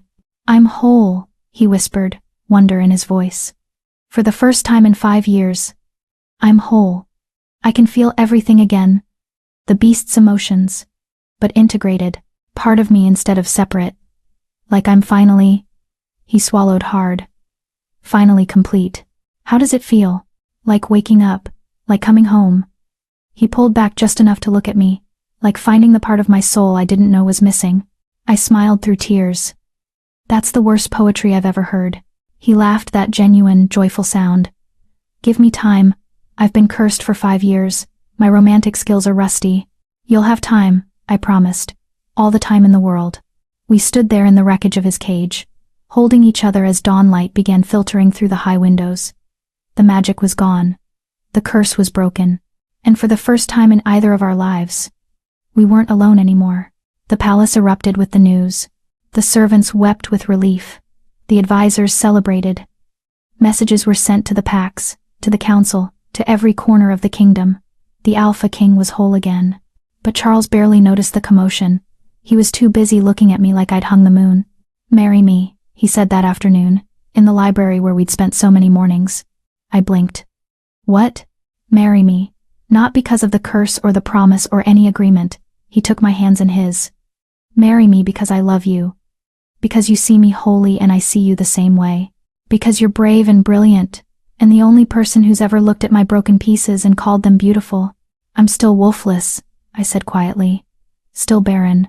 I can't give you heirs, can't strengthen your bloodline. I don't care. His voice was fierce. You gave me back my soul, Catherine. That's worth more than 1,000 heirs. And if we want children, we'll find another way. Adoption, guardianship, whatever. But I don't want you for your womb or your wolf. I want you for your mind and your heart, and your terrible habit of asking questions that make me reconsider everything I thought I knew. I stared at him. This powerful king who'd once been a beast, who'd taught me I was worth more than my defects. Yes, I whispered. Yes, I'll marry you. His smile was radiant. He pulled me into his arms, spinning me once before kissing me thoroughly. Your Majesty. Thomas appeared in the doorway, then stopped short. Oh. Should I? Come in, Charles said, not letting me go. You should hear this first, Thomas. You've stood by me through everything. Thomas entered cautiously, his old eyes sharp. Hear what, Your Majesty? I'm getting married. Catherine has agreed to be my Luna Queen. Thomas's face transformed, shock, giving way to joy, giving way to tears. Your Majesty. Miss Catherine. His voice broke. I'm so very happy for you both. You'll stand with me at the ceremony, Charles declared. You and the few others who never gave up hope. It would be my honor. Thomas bowed deeply. Then, with a sly smile. Should I inform the council that the king has chosen a Luna? Inform them, Charles said, and tell them that any objections to my choice will be considered treason. I elbowed him. You can't threaten your council. I'm the king. I can do what I want. You're impossible. And you love me anyway. He kissed my temple. See? Perfect match. That night, the first night in 5 years, Charles didn't have to be locked underground. We stood on the palace balcony and looked out over the city. What happens now? I asked, leaning into his warmth. Now. He wrapped his arms around me. Now we plan a wedding. Now we rule together. Now we live. Just like that. Just like that. He paused. Though there is one thing I need to tell you.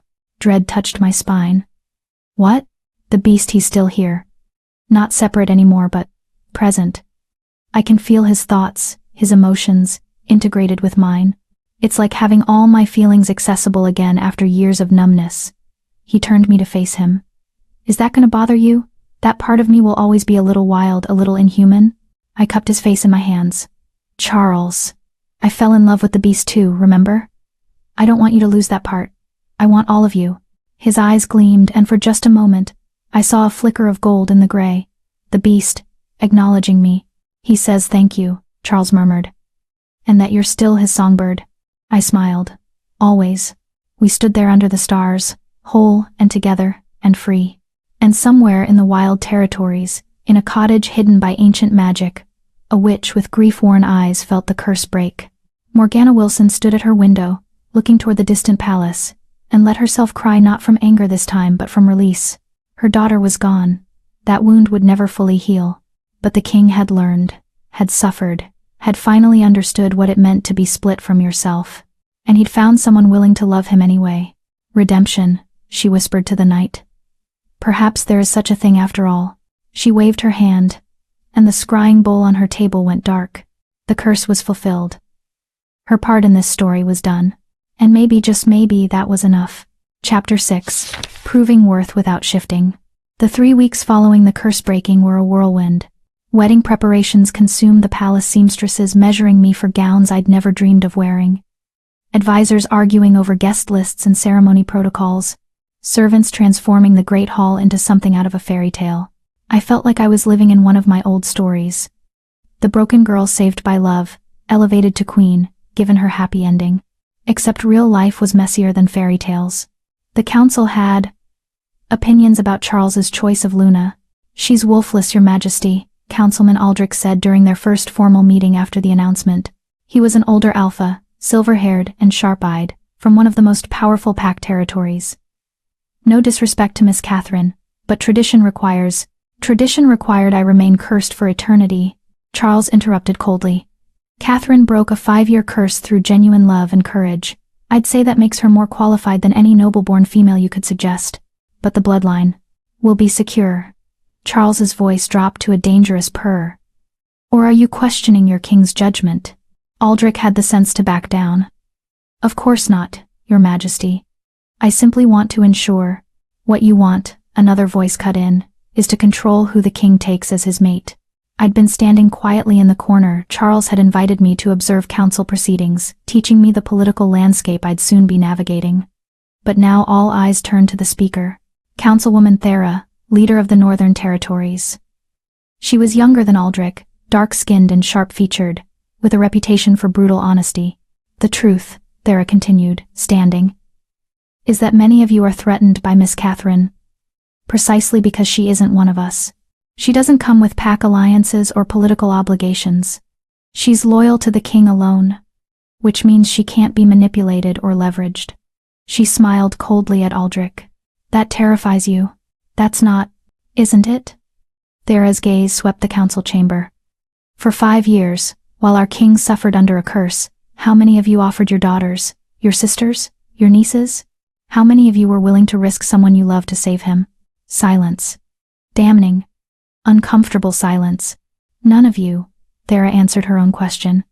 You all waited, hoping someone else would solve the problem.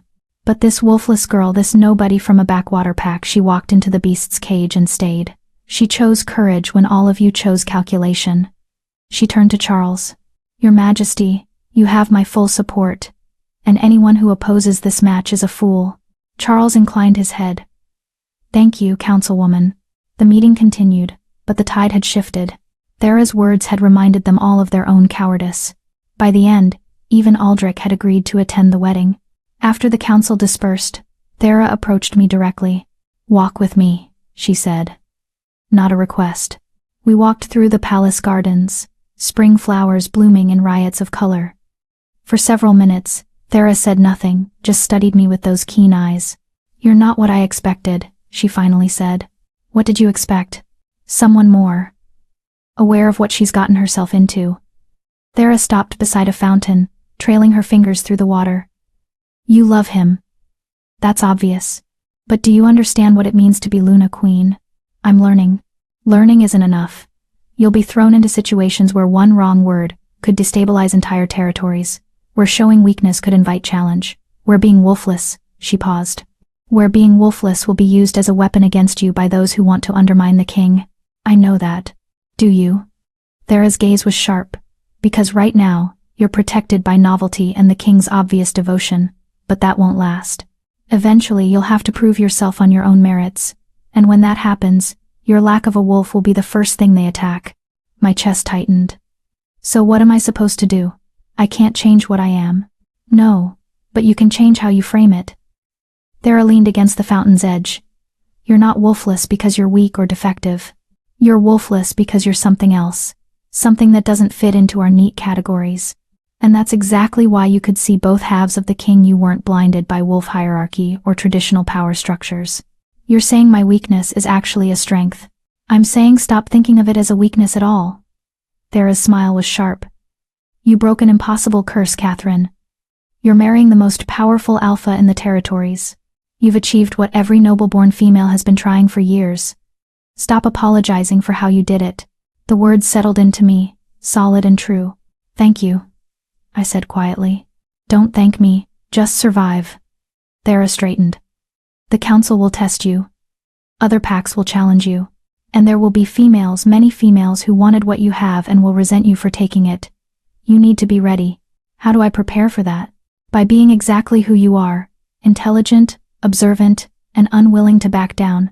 Thera's expression softened slightly. And by trusting that the king chose well. He's not a fool, Catherine. If he sees something in you, it's there. She left me by the fountain, her words echoing in my mind.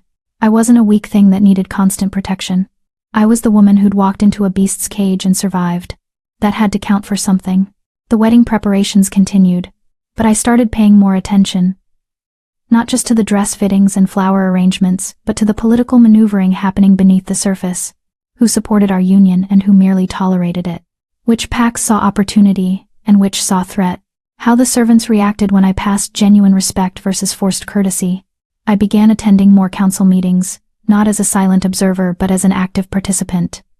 Charles encouraged it, often asking my opinion on matters of policy. The Eastern Territories are requesting additional resources for border patrol, one advisor reported. They claim rogue activity has increased. Increased, or they're just noticing it now that they want something? I asked before I could stop myself. The advisor blinked. I'm sorry, miss. The Eastern Territories have been relatively quiet for months, I continued, pulling from the histories Charles had taught me. But their alpha is up for re-election within his pack. Requesting resources and appearing to protect his borders would strengthen his position politically. Charles's eyes gleamed with approval. Excellent observation. Advisor Rothran, please investigate Miss Catherine's theory before we allocate any resources. Rothran bowed, looking at me with new respect. Of course, Your Majesty. Word spread quickly. The king's chosen mate had a mind for politics. Some saw it as an asset. Others saw it as another reason to resent me. But at least they were seeing me as something other than a helpless, wolfless girl. 2 weeks before the wedding, my father arrived at the palace. I hadn't seen him since the night Charles had claimed me. Hadn't spoken to him, hadn't written. Part of me had hoped he'd simply stay away, let this new chapter of my life begin without the weight of old wounds. But of course he came. His daughter was marrying the Alpha King. That was too politically valuable to ignore. Thomas delivered the news with careful neutrality. Your father has requested an audience, Miss Catherine. The king asks if you wish to see him. My first instinct was to refuse. To send word that I was busy, that I had no time for the man who'd offered me up as a joke. But that was cowardice. And I wasn't a coward anymore. I'll see him, I said. In the garden. Not the formal receiving rooms. I wanted him on my territory now, in a space where I felt strong. My father looked older than I remembered. More gray in his hair, deeper lines around his eyes. He bowed when he saw me, actually bowed, like I was someone who mattered. Catherine, you look, well. I am well. I kept my voice neutral. Why are you here, father? To congratulate you, of course. To see my daughter before her wedding.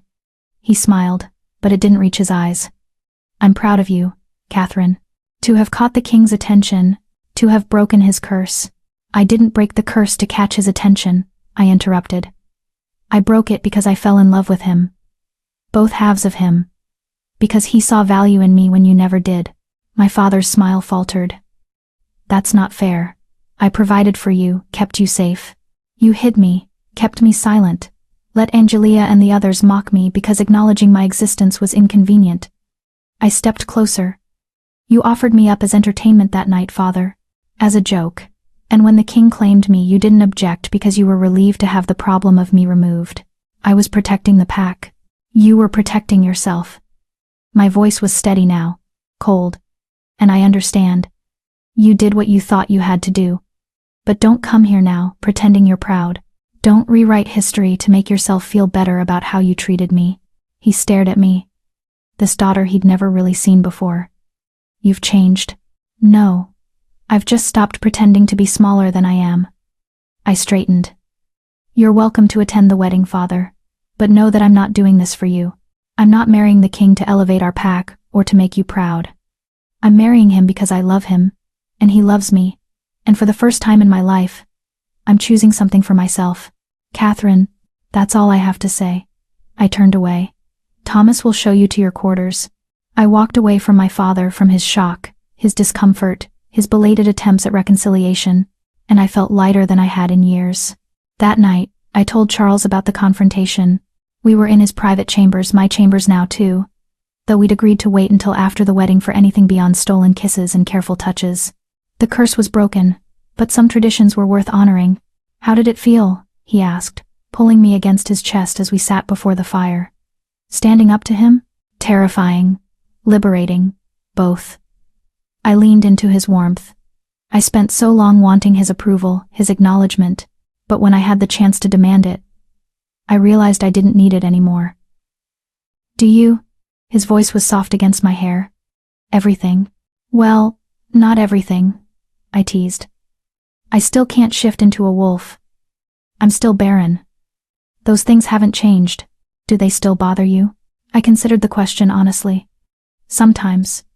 When I see mated pairs running together, When I hear about pack hunts and moon ceremonies, there's a pang. Not shame anymore, but wistfulness, maybe. Like seeing a beautiful painting I can't be part of. What if I told you there might be a way? I pulled back to look at him. What do you mean? The curse is broken, but the magic Morgana used, it's still present. I can feel it, woven through my bones now. Part of me. His gray eyes were serious. And yesterday, I felt something else. A connection where there wasn't one before. Charles, I don't understand. You broke the curse by loving both halves of me. By seeing the beast and the king as one complete soul. He took my hands. What if that created a bond between us? Not a mating bond exactly, but something similar. Something that connects your soul to mine. My breath caught. That's not possible. 5 years ago, I would have said breaking my curse wasn't possible either. He brought my hand to his chest, pressing it over his heart. Close your eyes, Catherine. Just feel. Don't think, don't analyze, just feel. I closed my eyes, focusing on the warmth of his skin, the steady rhythm of his heartbeat, and then I felt it. A pulse, a connection, a thin golden thread running from my heart to his, invisible but undeniably present. My eyes flew open. What is that? A bond, he said softly, created by magic and love and two souls choosing each other completely. It's not a traditional mating bond, those require both parties to have wolves, but it's something. And I think, he hesitated. I think it might give you access to my wolf. Not your own, but shared. Like you're borrowing from my strength. That's impossible, I whispered. Magic doesn't work that way. Normal magic doesn't. But curse magic is different. It rewrites reality, creates new rules. And when you broke mine, you didn't just free me. You intertwined us. His eyes searched mine. Do you want to try? Try what? Shifting. With me. Let me guide you through the transformation. Share my wolf with you. See if the bond can carry you through. Terror and hope warred in my chest. What if it doesn't work? What if I try and fail and then we know, and nothing changes? You'll still be my Luna. I'll still love you, but if it does work. His smile was gentle. If it works, you'll finally know what it feels like, to run on 4 legs, to taste freedom the way wolves do. I wanted it. Oh, I wanted it so desperately it hurt. But I was terrified of hoping. Terrified of reaching for something beautiful and finding it slip through my fingers like every other dream I'd ever had. Not yet, I finally said. After the wedding. After everything is settled. Then we can try. Charles looked disappointed but understanding. Whenever you're ready. The bond isn't going anywhere. We sat in silence for a while, wrapped in firelight and each other's presence. Charles, I said eventually. Thank you. For giving me the choice. For not pushing. I kissed his jaw. For seeing me as more than my limitations. Always, he murmured. You were never limited, Catherine. The world just didn't have eyes to see your strength. And in that moment, held by a king who'd once been a beast, I felt something I'd never experienced before. Completely. Utterly whole. The week before the wedding, Angelia arrived at the palace. I hadn't invited her. Hadn't even informed her of the date. But my father had, apparently, and she'd come with him dressed in a gown that cost more than most people earned in a year, her hair perfectly styled, her silver wolf practically purring beneath her skin. She found me in the library. Because of course she did. So this is where you hide, she said, settling into a chair without invitation. Surrounded by books, playing at being educated. I didn't look up from my text. Hello, Angelia. Hello, sister. The word dripped acid. Congratulations on your upcoming nuptials. Quite the accomplishment for someone who spent most of her life washing dishes. Is there something you want? Or are you just here to remind me you're beautiful? She laughed sharp and brittle. I don't need to remind you. You've always known. But I am curious about something. What? How did you do it? She leaned forward, and for the first time, I heard genuine confusion in her voice. How did someone like you, wolfless, barren, nobody end up here, marrying the most powerful alpha in the territories? I finally set down my book and met her eyes.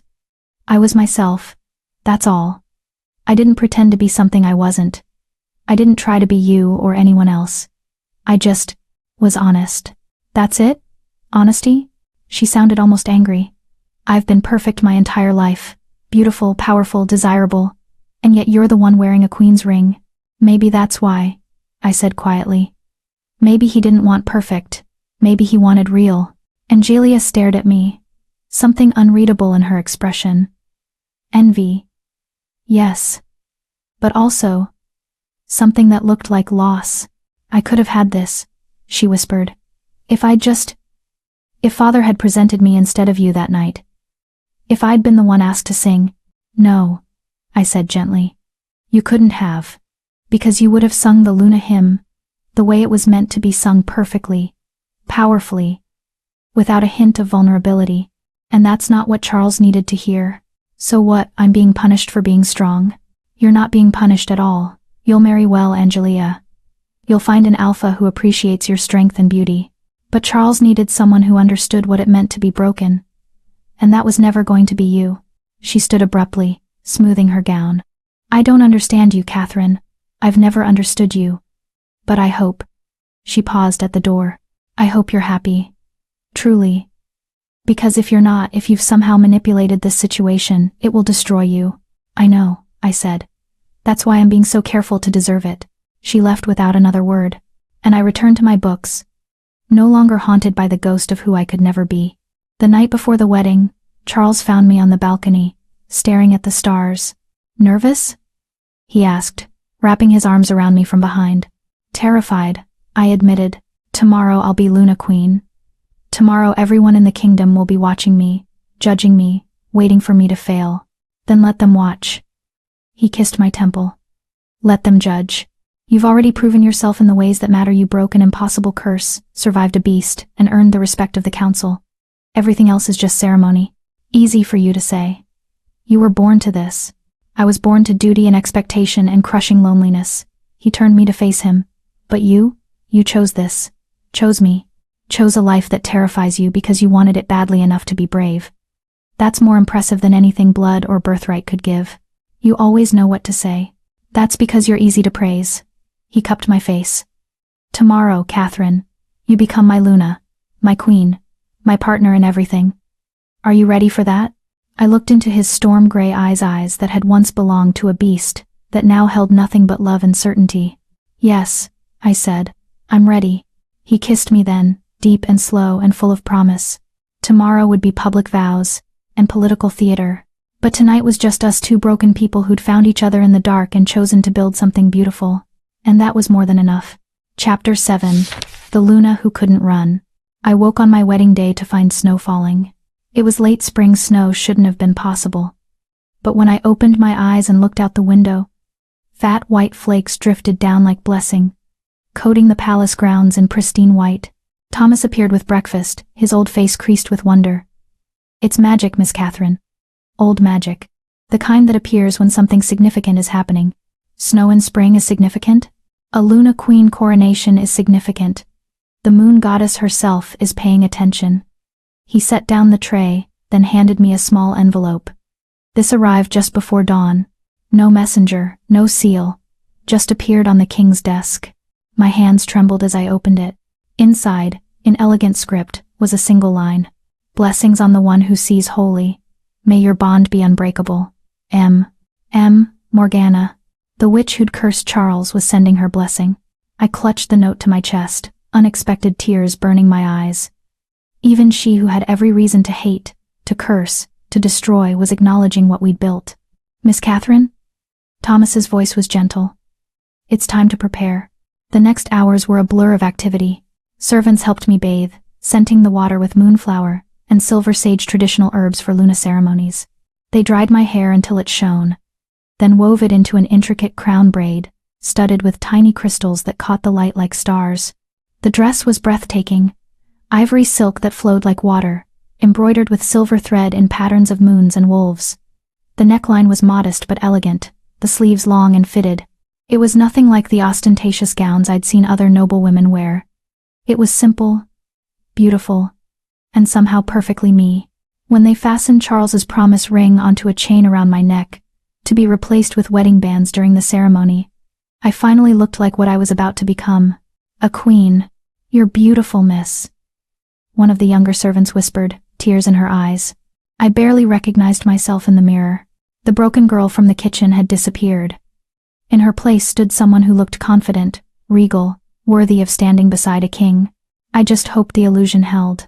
The ceremony was held in the Great Hall, the same place where I'd sung the Luna hymn weeks ago, where this entire journey had begun. But now the hall was transformed. Thousands of white flowers hung from the ceiling, creating a canopy of blooms. Silver ribbons caught the light from massive chandeliers. And at the far end, before floor-to-ceiling windows framing the snowy courtyard, stood an altar carved from moonstone. The hall was packed. Every important Alpha and Luna, from the territories, council members in their formal regalia, nobles I'd never met, all dressed in their finest, all staring as I entered. My father was there, standing with our pack delegation. Angelia beside him in ice blue silk, her expression carefully neutral. Thera caught my eye and nodded once encouragement and acknowledgement. And at the altar, waiting with barely contained emotion, stood Charles. He wore formal black, embroidered with silver wolves that matched my gown. His hair was pulled back, revealing the strong lines of his face. His gray eyes locked onto me the moment I appeared, and I saw his breath catch. He looked at me like I was the only person in the world. I walked down the long aisle alone, no father to give me away. Because I wasn't being given, I was choosing. With every step, I felt the weight of expectation, the whispers that followed me. Wolfless, barren, nobody. But also, curse breaker, brave, chosen. I kept my head high and my eyes on Charles, and I walked toward my future. When I reached the altar, he extended his hand. I took it, and his fingers closed around mine like a lifeline. "You're stunning," he murmured, too quiet for anyone else to hear. "You're biased," I whispered back. Completely. The officiant High Priestess Moira, the oldest and most respected spiritual leader in the territories, raised her hands. The hall fell silent. "We gather under the moon's witness," she began, her voice resonant and ancient, "to bind two souls in sacred union. Not merely a king and his chosen Luna, but two people who have walked through darkness and emerged whole." She turned to Charles. "Alpha King Charles Washington, you were cursed, split from yourself, divided between man and beast. The moon goddess tested you, and you endured. But it was not endurance alone that freed you. It was love. Do you acknowledge this?" "I do," Charles said clearly. "And do you take this woman, Catherine, daughter of Beta William, curse breaker and truth speaker, as your Luna Queen, to stand beside you in ruling these territories, to share your burdens and your joys, to be your partner in all things?" "I do." Without hesitation or doubt, the priestess turned to me, and her ancient eyes held something warm. "Catherine, you were called broken, defective, less than. But you proved that strength comes in many forms, that the courage to stay is as powerful as the strength to fight. Do you acknowledge this?" My throat was tight. "I do." "And do you take this man, Charles Washington, Alpha King and bearer of two souls, as your mate and king? To stand beside him in ruling these territories, to share his burdens and his joys, to be his partner in all things?" I looked at Charles, at the man who'd seen value in me when no one else would, who'd taught me I was worth more than my defects, who'd loved me with both his human mind and his beast heart. "I do," I said, "completely." The priestess smiled. "Then by the power vested in me by the moon goddess, and the ancient laws of our kind, I bind you together. Let no wolf, no alpha, no force in this world separate what has been joined." She produced 2 rings, silver bands etched with moonstone and obsidian, the moon and the void, light and dark intertwined. Charles took my left hand, sliding the ring onto my finger. "With this ring, I give you my heart, my crown, my truth, all of me, wholly." I took his hand, my fingers steady as I placed his ring. "With this ring, I give you my courage, my honesty, my love, all of me, wholly." "Then it is done," the priestess declared. "Alpha King Charles and Luna Queen Catherine, bound by choice and blessed by the moon, may your reign be long, and your love be unbreakable." The hall erupted in applause, genuine from some, polite from others, but it didn't matter. Because Charles was pulling me into his arms, kissing me in front of everyone, and the world narrowed to just us. When we finally broke apart, both breathless, he pressed his forehead to mine. "My queen," he murmured. "My king," I replied. And for the first time in my life, the title felt right. The celebration that followed was overwhelming. A feast with hundreds of guests, each requiring acknowledgement and conversation.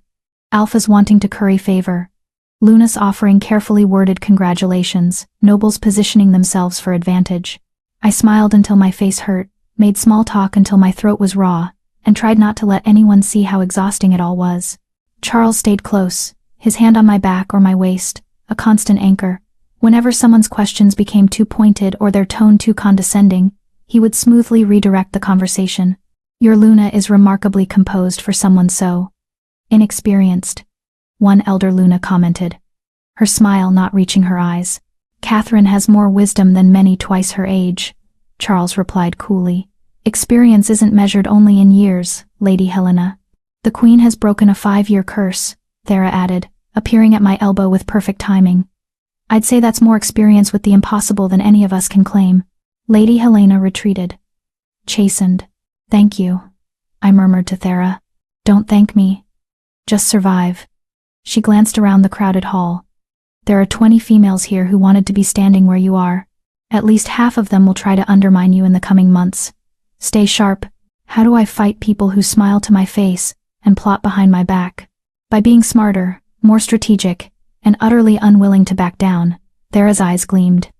You've already proven you can survive a beast. Nobles are just beasts in prettier clothing. As the evening wore on, the formal celebration gave way to something more primal. The wolves wanted to run. It was tradition after a Luna Queen coronation. The pack would shift and hunt together under the moon, cementing the new Luna's place in the hierarchy through shared ritual. My stomach dropped. I couldn't shift. Everyone knew it. And now they were all going to watch me stand aside while they transformed and ran, a constant reminder of what I lacked. Charles sensed my tension immediately. We don't have to do this, he said quietly. We can excuse ourselves, claim exhaustion. No. I straightened my spine. If I'm going to be Luna Queen, I can't hide from pack traditions. Even the ones that highlight my limitations. Catherine, it's fine. I'll watch. I'll cheer you all on. And tomorrow, we'll deal with whatever political fallout comes from the Luna who can't run with her own pack. His expression was torn between pride at my courage and fury at the situation. This isn't fair. Life rarely is, but I'm still here. I kissed his cheek. Go, run with your pack. I'll be fine. The wolves moved to the courtyard, that pristine snow now trampled by hundreds of feet. The moon hung full and bright overhead, calling to every wolf soul present. I stood on the balcony, wrapped in a fur cloak against the cold, watching as the transformation began. It was beautiful and terrible. Bones cracking, bodies reshaping, fur emerging in dozens of colors. Within minutes, the courtyard was filled with wolves. Massive alphas. Sleek females, young wolves testing their strength.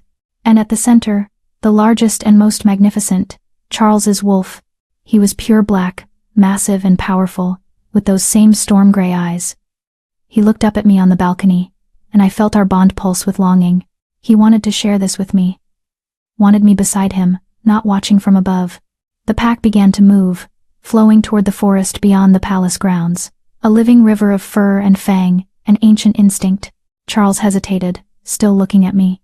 Go, I mouthed. I'm fine. He held my gaze a moment longer, then turned and ran with his pack, disappearing into the trees. I watched until they were gone, until only silence and snow remained. Then I walked back inside, alone. I found myself in the library, my sanctuary, the place where I'd always felt most myself. I should have been devastated. Should have been weeping over what I couldn't have, couldn't be. But instead, I felt peaceful. Yes, I couldn't shift. Yes, I'd missed the pack run, but I was still queen, still loved, still valuable in ways that had nothing to do with my wolf or lack thereof. That was enough. You're remarkable, you know. I spun to find Thera in the doorway, still in human form. You didn't run? I asked. I wanted to talk to you. She entered, settling into a chair. The pack run is important, yes. But so is this making sure our new Luna understands she doesn't have to prove herself through traditional means. Everyone else is out there. Everyone else follows tradition, without questioning it. You're different. You've always been different. And that difference is your strength, not your weakness. Thera leaned forward. Catherine, do you know what the old texts say about the first Lunas? Before pack law? Before territories? No. They weren't chosen for their wolves. They were chosen for their wisdom, their ability to see truth, to understand the hearts of their people, to lead with compassion rather than just strength. Her eyes held mine. You're closer to those ancient Lunas than any wolf-born queen could be. Your inability to shift forces you to lead with your mind and heart instead of relying on physical dominance. That's a generous interpretation. It's the truth. And the sooner you accept it, the stronger you'll be. Thera stood. The pack will return soon. They'll be wild and joyful from the run. When Charles comes back, he'll be worried about you, guilty for leaving you behind. Don't let him be. Show him you're fine. Better than fine. Show him that you don't need to shift to be his equal. She left before I could respond. I sat in the silence, turning her words over in my mind. Maybe she was right. Maybe my difference wasn't a deficit, it was a perspective shift. A way of leading that prioritized wisdom over strength, understanding over dominance. Maybe being wolfless wasn't the tragedy I'd always believed it was. Maybe it was just different. When Charles returned an hour later, he found me curled in a library chair, reading a text on ancient Luna ceremonies. Completely absorbed. Catherine? His voice was rough from the transformation, uncertain. Are you all right? I looked up and smiled, genuine, warm, unforced. I'm perfect. How was the run? He stared at me like I'd spoken a foreign language. How was Catherine? You didn't shift. You couldn't participate. How can you be perfect? Because I'm reading about the first Lunas. And I'm learning that pack runs weren't always part of Luna ceremonies. That tradition only started about 300 years ago when the Alpha Council formalized pack law. I held up the book. Before that, Lunas led through wisdom and spiritual connection. They were teachers and healers and counselors, not just the Alpha's mate. You researched Luna history while we were gone? I had time. I set down the book. Charles, I know you feel guilty. I know you want to fix this. To somehow give me a wolf, or make the pack accept me despite my lack. But I don't need fixing. I'm exactly who I'm supposed to be, a Luna who leads differently. And that's okay. He crossed the space between us and pulled me into his arms, holding me tight. How are you real? He whispered. How are you this brave, this resilient, this perfect? I'm not perfect. I'm just tired of apologizing for being myself. I leaned back to look at him. I'm your Luna Queen now. Not because I can shift or run with the pack, but because I love you and you love me, and together we're stronger than we are apart. That's what matters. He kissed me then, deep and desperate and full of relief. When he finally pulled back, his eyes were bright with unshed tears. I love you, Catherine. Every part of you. Every difference that makes you who you are. I know. I smiled. And I love you. Both halves, always.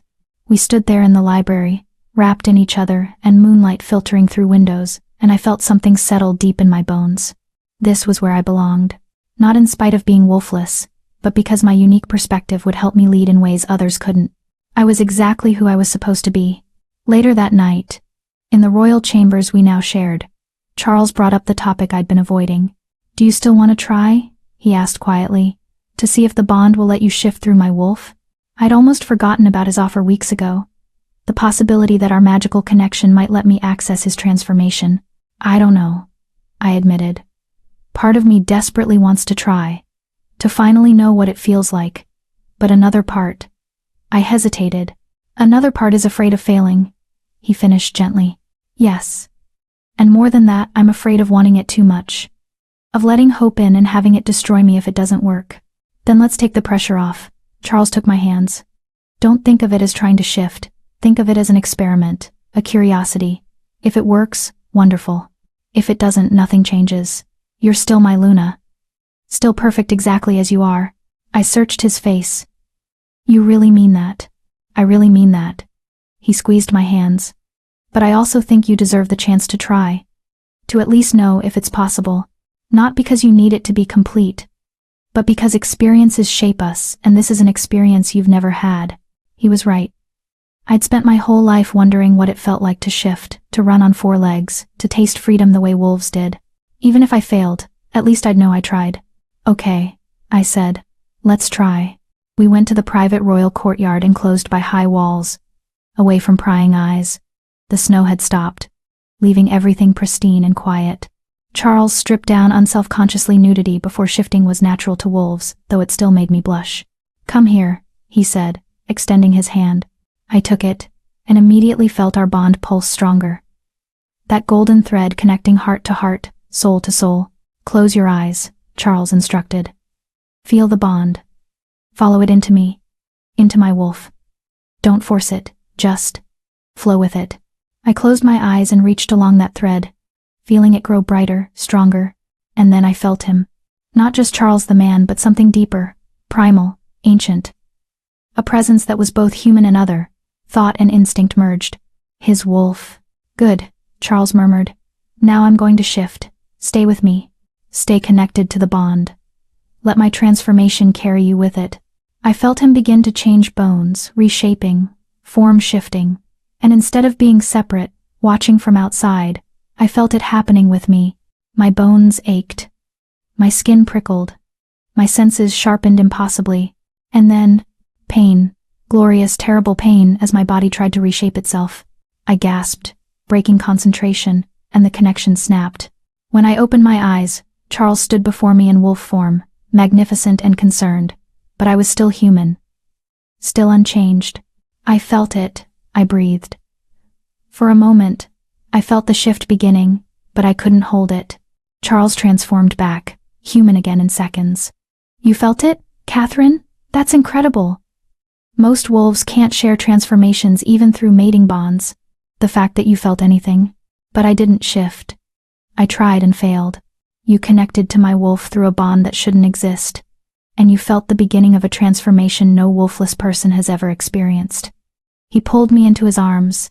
That's not failure. That's a miracle. Tears streamed down my face, frustration and wonder mixed together. It hurt.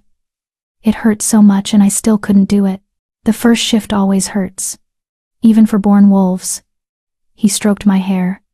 But you took the first step, Catherine. And with practice, with time, maybe you can take the second, the third, eventually the full transformation. Or maybe I can't.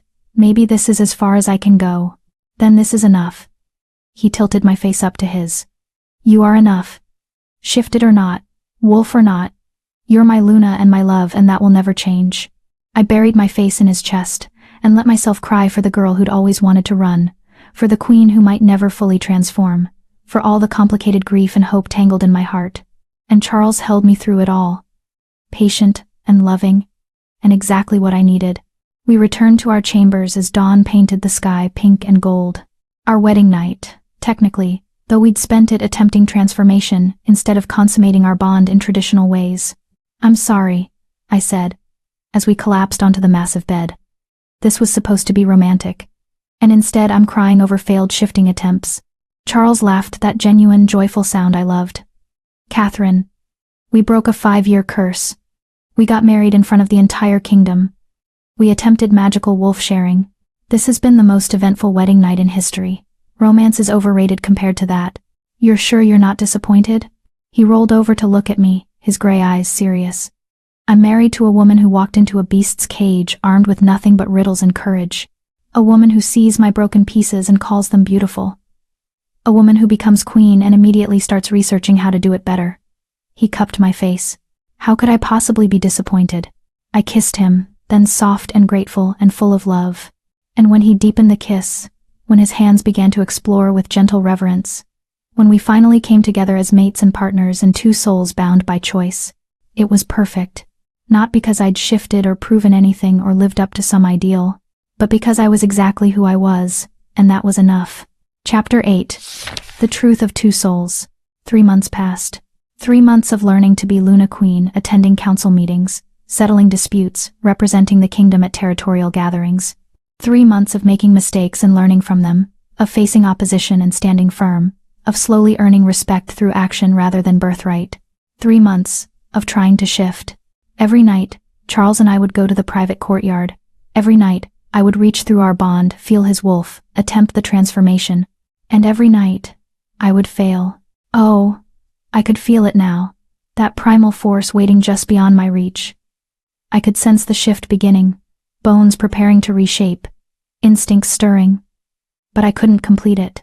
Something always held me back, some final barrier I couldn't cross. It's like standing at the edge of a cliff, I told Thera one afternoon. We'd become unlikely friends, the seasoned councilwoman and the wolfless queen. I can see where I need to go, but I can't make myself jump. Maybe you're not supposed to, Thera said thoughtfully. Maybe the bond gives you access to his wolf, but you're still fundamentally yourself, human, but connected to something greater. That's not enough. I stopped, frustrated. What do you want, Catherine? I want to run with him, to know what it feels like, to be complete. You are complete. Thera's voice was sharp.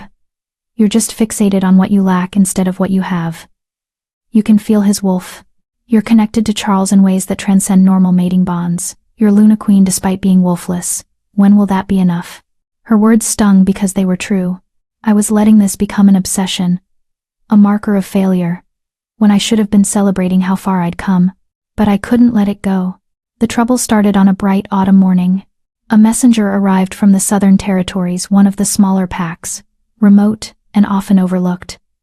Their alpha had died, and the pack was in chaos. 3 wolves were challenging for leadership, and the conflicts were becoming violent. They're requesting royal intervention, the messenger explained to the council. Specifically, they want the Luna Queen to mediate. They say. He hesitated. They say a wolfless Luna will be impartial, won't favor one challenger based on their wolf strength. The council chamber erupted in arguments. This is inappropriate. The Luna Queen has no experience. Sending her alone into a contested pack is dangerous. I'll go, I said quietly. The room fell silent. Charles, who'd been listening with carefully controlled anger, turned to me. Catherine, you don't have to. Yes, I do. I stood, addressing the council. They specifically requested me. If I refuse, it sends a message that I'm not capable, that I'm a Luna Queen in name only, too weak to handle real challenges. You could be hurt, Aldrich protested. These challengers are violent, unstable. Then it's a good thing I don't have a wolf they can sense as threat. I met his eyes steadily. I'll go as a neutral mediator, someone who can't be intimidated by dominance displays or power plays. Isn't that exactly what they need? Thera was nodding slowly. She's right. This is an opportunity to establish the Queen as a different kind of leader, one who resolves conflicts through wisdom rather than force. It's too dangerous, Charles said, his voice tight. I won't allow it. I turned to him, and though it hurt, I kept my voice professional. With respect, Your Majesty, you don't get to forbid me from fulfilling my duties as Luna Queen. This is my role, my responsibility. And I intend to honor it. The challenge hung between us, public, undeniable. For a long moment Charles stared at me, conflict warring in his gray eyes. Then, slowly, he nodded. Very well. But you'll take a full guard detail. And I'm coming with you. No, I said firmly. If you come, the challengers will see you as the real authority. They need to see me as capable of standing alone. Thomas can accompany me as advisor, plus a small guard for safety. But this has to be my mission, not yours. The muscles in Charles's jaw were tight enough to crack stone.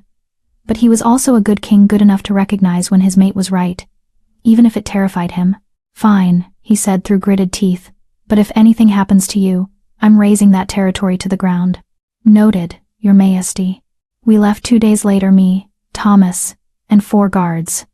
The journey south took a week, through increasingly wild terrain. The Southern Pack's territory was beautiful, but harsh, dense forests and rocky hills, a land that bred tough wolves with little patience for weakness. Their temporary alpha, a grizzled beta named Rowan who'd held things together after the old alpha's death, met us at the border. Luna Queen, he said, bowing respectfully, but his eyes were assessing, skeptical. You're younger than I expected. And they say you're wolfless? They say correctly. I dismounted, meeting his gaze without flinching. Does that concern you, Beta Rowan? Concerns me less than the 3 idiots trying to tear this pack apart. He gestured for us to follow. Come. You'll want to meet them before you decide if this is even salvageable. The pack house was modest compared to the palace, functional rather than grand. But it was clear this had once been a thriving community. Now tension crackled in the air. Pack members divided into factions, eyeing each other with hostility. The 3 challengers were exactly what I expected. Powerful alphas in their prime, each convinced they were the rightful leader. Garrett, the old alpha's son, claiming birthright. Sasha, the strongest fighter, claiming strength. Liam, the smartest strategist, claiming wisdom. They met me in the pack's council room. And the hostility was immediate. This is who they sent? Garrett sneered. A wolfless female? No offense, Your Majesty. But how are you supposed to judge alpha challenges when you've never even shifted? Because I'm not here to judge your wolves, I replied calmly. I'm here to judge your leadership. Any fool can be strong. The question is whether you can actually lead a pack. Sasha laughed. You've got spine. At least. Fine. What's your plan, little Luna? How do you propose to solve this? Tell me why you want to be alpha, I said. Each of you. Real reasons, not just I'm strongest or I deserve it. They exchanged glances, clearly not expecting that question. Garrett spoke first. This pack was my father's legacy. I grew up knowing I'd lead them someday. That's my right. Rights mean nothing if you can't fulfill responsibilities, I countered. What would you do differently than your father? He hesitated. I would strengthen our borders. Make sure we're never vulnerable again. By doing what? Be specific. More patrols. Better training. Alliances with neighboring packs. I made notes, then turned to Sasha. Your turn. I want to lead because this pack has gone soft, she said bluntly. The old alpha was weak in his final years. We need someone who'll remind everyone what it means to be strong. Someone who'll make other packs respect us again. And how do you build respect? Through fear or through trust? Through strength. That's the only language wolves understand. Is it? I looked at the room around us, pack members listening from doorways. Young wolves watching with frightened eyes. Because I see a lot of wolves here who look exhausted by fighting, scared of choosing wrong. They don't need more strength. They need stability. Sasha's eyes narrowed, but she didn't argue. Finally, Liam. I want to lead because I see what this pack could be. We're isolated, yes, but that means we could be self-sufficient. We have resources others don't. Rare herbs, clean water sources, strategic positioning. I want to build alliances, establish trade. Make this pack valuable rather than just feared or pitied. That sounds good, but can you enforce your authority? Being smart doesn't matter if stronger wolves won't follow you. I'd rather be followed through respect than fear, Liam said quietly. But yes, I can fight when necessary. I just think it should be a last resort, not a first instinct. I studied all three of them, seeing strengths and weaknesses, potential and pitfalls. None of them were wrong, exactly. But none of them were wholly right either. Here's what I see, I said finally. Garrett, you have loyalty and tradition on your side. But you're so focused on your father's legacy that you haven't developed your own vision. Sasha, you have strength and courage, but you equate leadership with dominance, which will fracture this pack further. Liam, you have intelligence and long-term thinking, but you're too willing to avoid conflict, which some will see as weakness. The room was silent. So what's your solution? Rowan asked. We can't have three alphas. No, but you can have an alpha and advisors who complement his weaknesses. I looked at each challenger. I propose a trial period. Liam becomes alpha, he has the clearest vision for the pack's future. But Garrett serves as his beta, lending traditional authority and managing internal pack structure. And Sasha leads the warriors, handling security and training. You want me to serve under him? Sasha's voice was dangerous. I want you to serve the pack. All three of you claim to want what's best for these wolves. Prove it. Put aside ego and work together, each in the role they're best suited for. I met her blazing eyes. Or keep fighting until this pack dissolves entirely and these wolves scatter to other territories. Your choice. The tension was suffocating. Then Liam spoke. I accept. If Garrett and Sasha are willing, I'll be alpha. But I want your counsel, both of you. I'm smart enough to know I can't do this alone. Garrett was clearly struggling with wounded pride. But finally, for my father's memory, for the pack, I'll serve as beta. Everyone turned to Sasha. She stared at me with something between fury and respect. You're gutsy, I'll give you that. Coming into a contested pack and telling us how to solve our problems. She was silent for a long moment. Then, fine. I'll lead the warriors. But if Liam proves weak, I reserve the right to challenge again. Fair, Liam agreed. I let out a breath I didn't know I'd been holding. Then it settled. Liam is alpha, with Garrett as beta and Sasha as war leader. You'll report to the council quarterly on the pack's progress. Any major conflicts between you come to me for mediation. Rowan was staring at me like I'd performed a miracle. You actually did it. You solved a three-way challenge without a single fight. I didn't solve it. They did. I just helped them see past their egos to what the pack actually needed. I stood. Now, I believe there's a formal alpha ceremony to conduct. The ceremony was simple but powerful, Liam swearing oaths to protect and serve, the pack accepting him through their howls and submission. I stood beside him as he took power, and I felt something shift in the pack's energy. Not perfect unity that would take time, but hope, a sense that maybe things could get better. That night, as we prepared to leave, Sasha found me. I misjudged you, she said without preamble. Thought a wolfless Luna would be weak, but you walked into hostile territory and faced down 3 alphas without flinching. That takes a different kind of strength. Thank you. How'd you know? She asked. How'd you know that dividing responsibilities would work? Because I spent my whole life being told I was only valuable if I could do one specific thing. If I could shift, I'd be worthy. If I couldn't, I was worthless. I smiled. But that's not how people work. We're all good at different things. The trick is finding ways for those different strengths to complement each other instead of compete. Sasha nodded slowly. That's actually wise. Don't sound so surprised. She laughed, genuine and warm. The king chose well. Even if you can't shift, you've got the heart of a Luna. We returned to the capital to find Charles pacing the throne room like a caged animal. The moment he saw me, he crossed the space in 3 strides and pulled me into his arms, holding me so tight I could barely breathe. Don't ever do that to me again, he muttered against my hair. Do what? My job? Terrify me by walking into danger alone. He pulled back to cut my face. I've spent the last week imagining every horrible thing that could happen to you. And instead, I successfully mediated a pact dispute and established a new leadership structure without any violence. I grinned. Thera was right. Being wolfless is actually an advantage in certain situations. I don't care if it's an advantage. I care that you're safe. But he was smiling now, pride mixing with relief. Though the reports say you were magnificent, faced down 3 alpha challengers and made them work together, very Luna Queen of you. I learned from the best. I kissed him softly. Now, can we please go to bed? I've been traveling for 2 weeks and I'm exhausted. Anything you want, my queen. But that night, I couldn't sleep. I kept thinking about Sasha's words. You've got the heart of a Luna, and Thera's words from months ago. You're exactly who you're supposed to be. And suddenly, I understood. I'd been trying to shift because I thought I needed to prove something. Needed to be like every other Luna, capable of running with the pack. But that was never what being Luna meant. Being Luna meant leadership, wisdom, courage. It meant seeing people wholly and helping them be their best selves. It meant standing firm in who you were, even when the world wanted you to be something else. I didn't need to shift. I just needed to stop believing I was incomplete without it. Charles, I said, shaking him awake.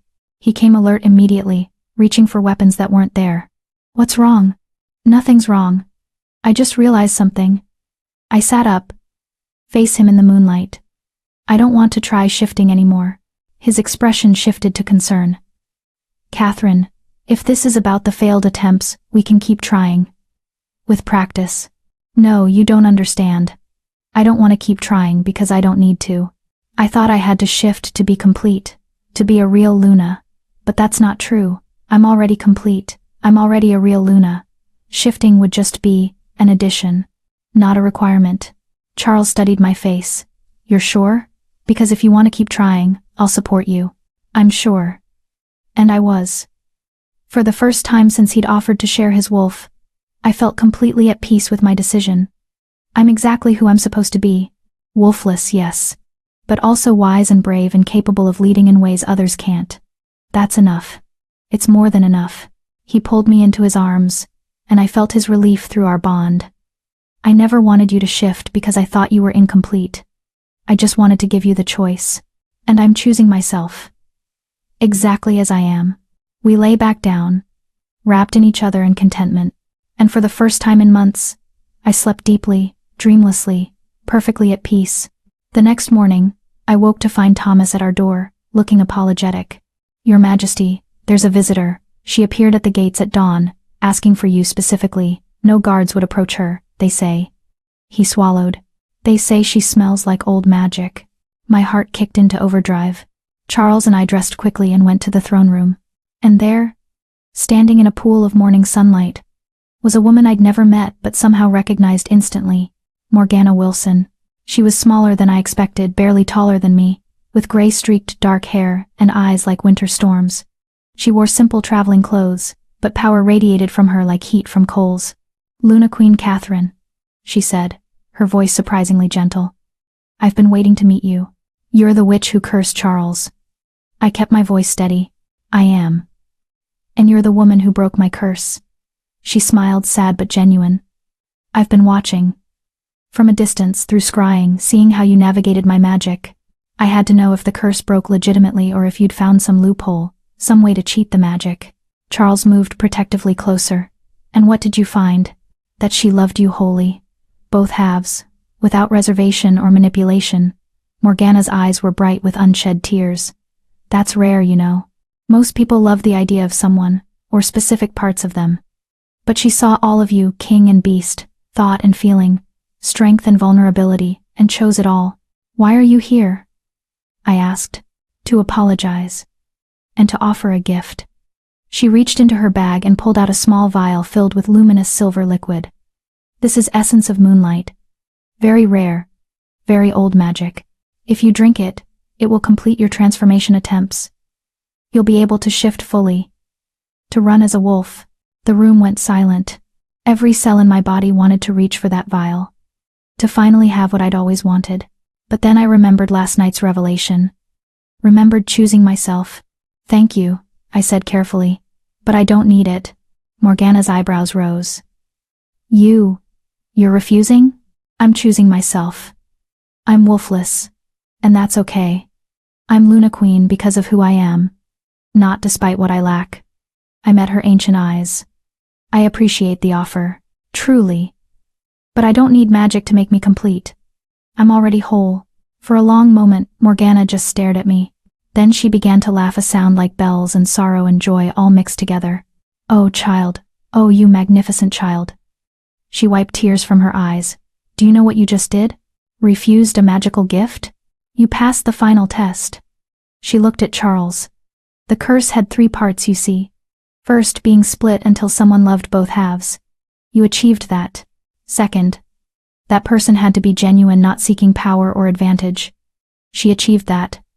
But the third part," she turned back to me, "the third part required that person to accept themselves wholly too, to see their own perceived brokenness and choose it anyway without magical fixes or supernatural solutions." My breath caught. "That was a test?" "Everything is a test, child. And you passed with grace." Morgana smiled. "The curse is truly broken now. Not just lifted, but completed. The magic that split him, that connected you, that bound you together, it's all sealed now, permanent. Nothing can undo it." She pressed the vial into my hand anyway. "But take this. Not because you need it, but because sometimes having the choice and choosing not to use it is more powerful than never having the choice at all. Keep it. And if someday you change your mind, the option exists." "I won't change my mind." "Maybe not. But life is long, and certainty is fleeting." She stepped back. "I came to make amends, to see if the curse I cast in grief had brought anything but pain, and instead, I found this. 2 people who completed each other's broken pieces not by fixing them, but by accepting them. That's healing I didn't know was possible." "Your daughter," I said quietly. "Margaret. I'm sorry for what happened to her." Morgana's face crumpled. "Thank you. She was everything, and losing her destroyed me.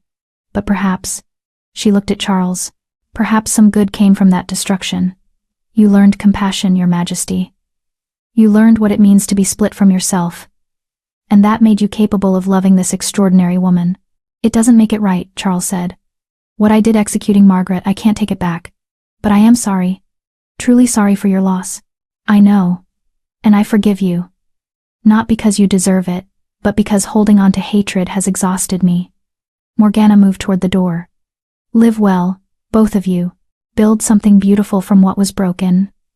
And know that somewhere, an old witch is watching and wishing you joy." She left as quietly as she'd come, disappearing into morning light. I stared at the vial in my hand, liquid possibility, the option to shift. Then I tucked it into a drawer in my desk and closed it firmly. Maybe someday I'd want it. Maybe someday I'd choose to try again. But today, I chose myself. exactly as I was. Epilogue. 1 year later. The Great Hall was decorated for the anniversary celebration, 1 year since the curse broke, 1 year of Charles and I ruling together. It had been a year of challenges and triumphs. Border disputes, political maneuvering, 3 more pack mediations, and countless council debates. But also, laughter and love, quiet mornings in the library, stolen kisses between meetings, nights wrapped in each other's arms. We'd built something beautiful from our broken pieces. The celebration was smaller than our wedding, just close friends, trusted advisors, the few pack leaders who'd proven themselves allies. Thomas gave a toast that made everyone cry. Thera gave one that made everyone laugh. And Rowan traveled from the Southern Territories to report that Liam, Garrett, and Sasha were working together successfully. They fight like siblings, he said with a grin. But they're building something strong. And they credit you, Luna Queen, for seeing past their egos to what they could become together. As the evening wound down, Charles pulled me onto the balcony, our spot, where we'd stood a year ago, and marveled at being whole. Happy? He asked, wrapping his arms around me from behind. Completely. I leaned into him. You? More than I ever imagined possible. He kissed my temple. I have something for you. Charles, we agreed no gifts. This isn't a gift, it's information. He turned me to face him, his expression serious. I've been researching ancient bonding magic. Specifically, bonds like ours created by curse breaking, connecting souls that otherwise couldn't connect. Why? Because I wanted to understand what we have, what you did when you broke the curse. He took my hands. Catherine, our bond isn't just magical. It's transformative. You didn't just free me from the curse. You fundamentally changed how my soul works. Integrated my beast half permanently. Made me whole in a way I'll never lose. I know that. But what you don't know is that it works both ways. His eyes were intense. You think you're wolfless. But that's not quite accurate anymore. You're not wolf-born, no. But you're wolf-bonded. Connected to my wolf through magic so deep it's rewritten your soul's structure. My heart was pounding. What are you saying? I'm saying you're not fully human anymore either. You're something in between. Something new. He smiled. You're Catherine. Unique. Unprecedented. And exactly perfect. I don't understand. You asked me once what the beast was. I told you he was my heart. Everything I felt, but couldn't express. But that wasn't complete. Charles cupped my face. He was also my truth. The part of me that could see reality without the filters of logic and fear. And when you loved the beast, you gave me the ability to integrate that truth, to be honest and feeling and whole. And you gave me? I prompted. Purpose. Value. A place to belong. His thumb stroked my cheek. But more than that, you gave me hope. The belief that broken things can still be beautiful. That imperfection isn't the same as incompleteness. We saved each other, I said softly.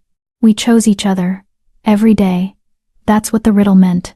A promise given freely, binding without force, capable of being broken but held strong through choice. I looked down at my hand, at the wedding band that had replaced the promise ring. The moonstone still gleamed in the center. I love you, I said, both halves, always. And I love you, all of you, wholly. We stood on that balcony, as stars emerged overhead, 2 people who'd been called broken and had proven the world wrong. Not by fixing what was fractured, but by choosing to be whole exactly as we were. Far to the south, in a small territory where 3 unlikely leaders were building something new, Sasha stood beneath the full moon and smiled. She'd just received word. The Luna Queen was hosting a summit next spring. Leaders from all territories, focusing on new models of governance, new ways of resolving conflicts. A summit led by a wolfless Luna who'd proven strength came in many forms. What are you smiling about? Liam asked, joining her. Change, Sasha said simply. I'm smiling about change. And in the capital, in the royal chambers, Charles and Catherine fell asleep wrapped in each other's arms. 2 souls, once split and separate, now bound by choice. 2 people who'd learned that love wasn't about perfection or completion.